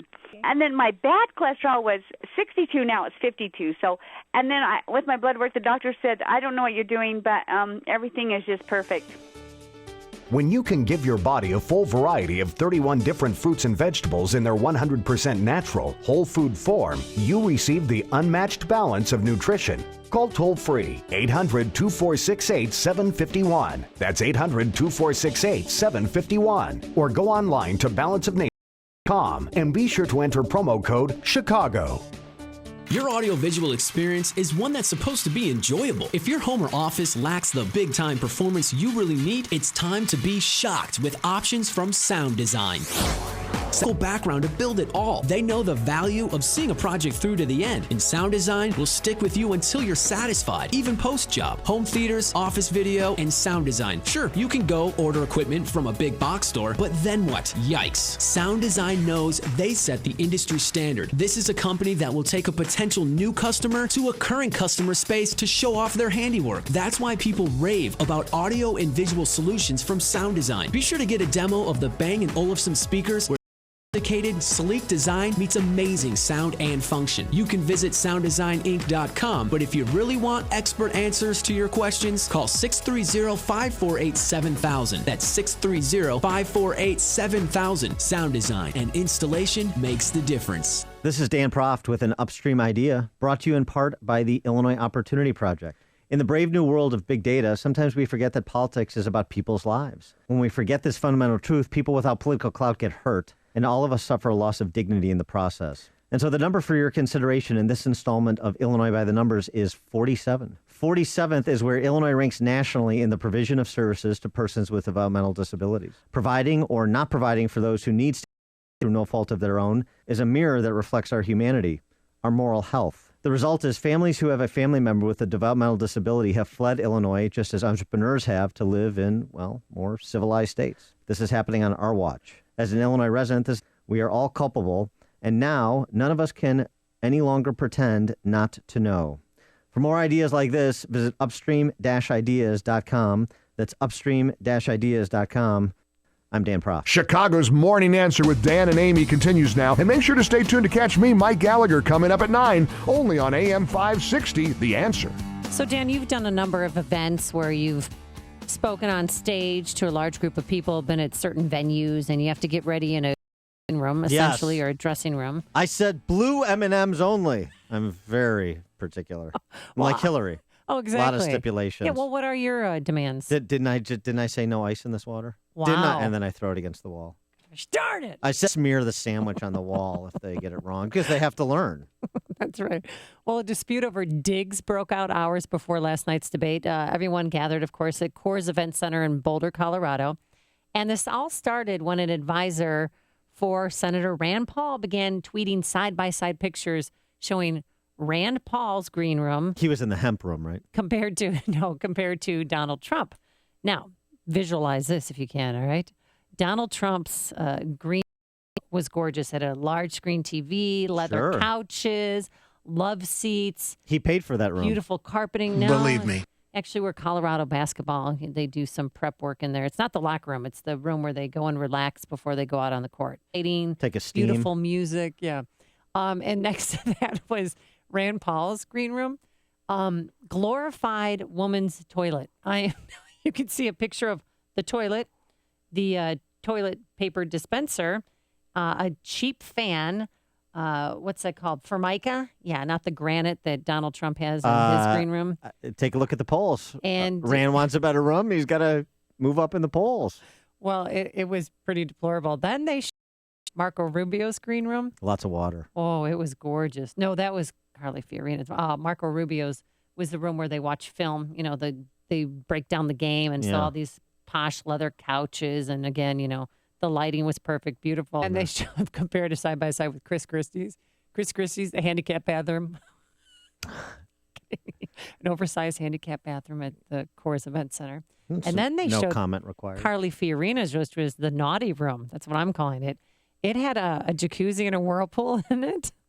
I mean, your only female GOP candidate, you give her the room with the hot tub. Woo! Let me get in that hot tub. Worst Eddie Murphy impersonation ever. So she, Reince Priebus, though, over this and made sure to. What's that place? Everybody was happy. The Carly room is reminding me of that. What's that place called with the romantic? You know. Oh, the Sybaris. Yeah. Yes, she got the Sybaris room. Yes, with the hanging basket from the ceiling. Hey, Sybaris patron. I don't know what you're talking about. No, I've only seen the pamphlets. Yeah. But they took that down. But Edward James Olmos, and a hanging basket. Stop. It's like a Karnak routine. Stop it. It's so gross. It is. But really. Apparently, I don't know how they resolved the situation, but maybe they drove up a movie trailer and put them in there, Chris Christie and Rand Paul. Where was John Kasich? Because he was he in the Breaking Bad meth room? Because he was all jittery and kind of fidgety and cranky. He was in the broom closet. I mean, you know, he's at the nub. That's my new nickname for Kasich, the nub, because it was always the nub of everything. What do you mean? Was Kasich? He was a little bit annoying. Well, let's just get more pointed about it. You said yesterday that you were hearing proposals that were just crazy from your colleagues. Who are you talking about? Well, I mean, right here to talk about we're just going to have a 10% tithe, and that's how we're going to fund the government, and we're going to just fix everything with waste, fraud, and abuse, or that we're just going to be great, or we're going to ship 10 million Americans or 10 million people out of this country, leaving their children in this country and dividing families. Folks, we got to wake up. We cannot elect somebody that doesn't know how to do the job. You got to pick somebody who has experience. Somebody that right. But yeah, then Trump, that was like his John Lovitz as Michael Dukakis moment. I can't believe it. But then Trump hit back beautifully. Folks, we got to wake up. We cannot elect somebody that doesn't know how to do the job. You got to pick somebody who has experience, somebody that has the know-how. He was such a nice guy. And he said, oh, I'm never going to attack. But then his poll numbers tanked. That's why he's on the end. And he got nasty. So you know what? You can have him. You can have him. We don't want him. Kasich, he go. They used to call me Crazy Joe, but now call me Batman. There's only one radio show in Chicago talking about today's biggest stories and telling you what they really mean.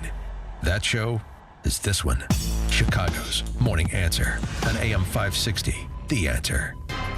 Are you or facing foreclosure, losing the family home? You'd be not alone. See, people, we are in the aftermath of what is being revealed to have been the greatest financial crime spree in history, perpetrated by the Wall Street investment banks smuggling and packaging mortgages, and continuing this day by the mortgage servicers.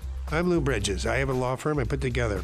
We defend foreclosure actions. We help people do strategic defaults, short sales, and modifications that include restructuring. Call us for a free consultation. We'll tell you what to look for in hiring a foreclosure defense attorney.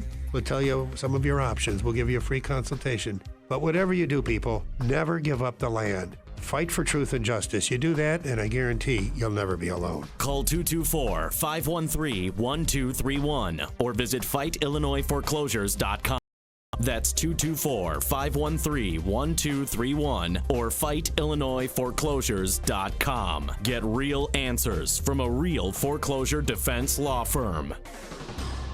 How can a pillow save your life? Well, if sleep you need, then you wake up feeling more refreshed, ready to tackle your day. And I've been talking about my pillow for a long time now, but here, listen to Philip. He's one of our avid AM 560 listeners who also sleeps on a My Pillow. I had a problem where I was waking up every night in the middle of the night and had a hard time going back to sleep. And to be frank, I haven't had that sleep disturbance since I received My Pillow. So if you want to be like Philip and sleep through the night and wake up feeling refreshed, go to mypillow.com, type Amy in the promo code. We still have the 2-for-1 deal, so buy one and get one free. Keep one for yourself. Give one as a gift. Thousands of you have purchased My Pillows over the years and are getting your best sleep ever. Of the National Sleep Foundation, it helps with snoring, headaches, neck pain, allergies, insomnia like Philip had. But no more. Go to mypillow.com. Get 2 pillows for the price of one by typing Amy in that promo code. Or call 800-489-0201. That's 800-489-0201. My brother Chris is allergic to talking about retirement. Bring up his future and you'll get glazed eyes and awkward answers. Don't believe me? Let's try it. Chris, when will you retire? You darn right I like nachos. See what I mean? Chris, do you have a retirement account? It's gotta be the right kind of cheese. One last time. Are you ever going to retire? And don't forget jalapenos. I love jalapenos. Good. Avoiding the retirement conversation? At the Mutual Fund Store, we get it, and our advisors are here to help. Whether you're storing 401k statements in a shoebox, can't tell a traditional from a Roth IRA, or include piggy bank as one of your retirement accounts, there are no judgments here. We'll simply sit down with you one-on-one, talk about where you're at, and help you put a plan in place to get you where you want to be tomorrow. Let's get the conversation started today with a free consultation. Hi, I'm Steve Check with the Mutual Fund Store in Chicagoland. Call me at 888-498-3636 or visit mutualfundstore.com and let's talk about your financial goals today. Well, we've had a great time here on AM 560, Chicago's Morning Answer. Our thanks to David Stripling, Technical Director, and Cesar Perez, the Executive Producer. Shake and bake. And your morning every single day. We'll back here at 5 o'clock, 5 a.m. tomorrow. We'll see you then. But first, let's go back into the newsroom. Here is Mike Scott.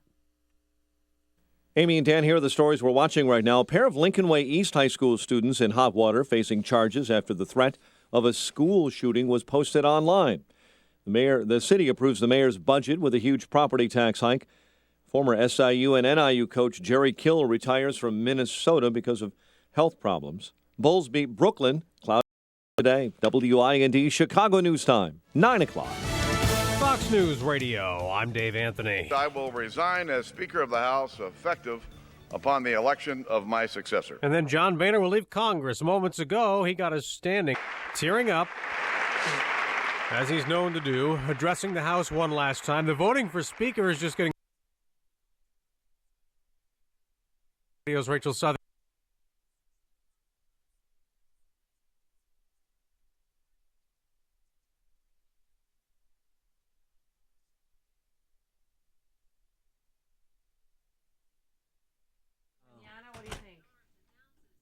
Do we have anybody yet? Got our weekly Brett Baer.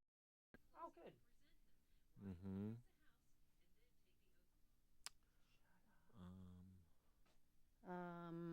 Woman of the Year? Hillary Clinton? Caitlyn Jenner. Yeah, Glam, right? Glam. Was it Was top? it Glamour? What? Yeah, it's Glamour. He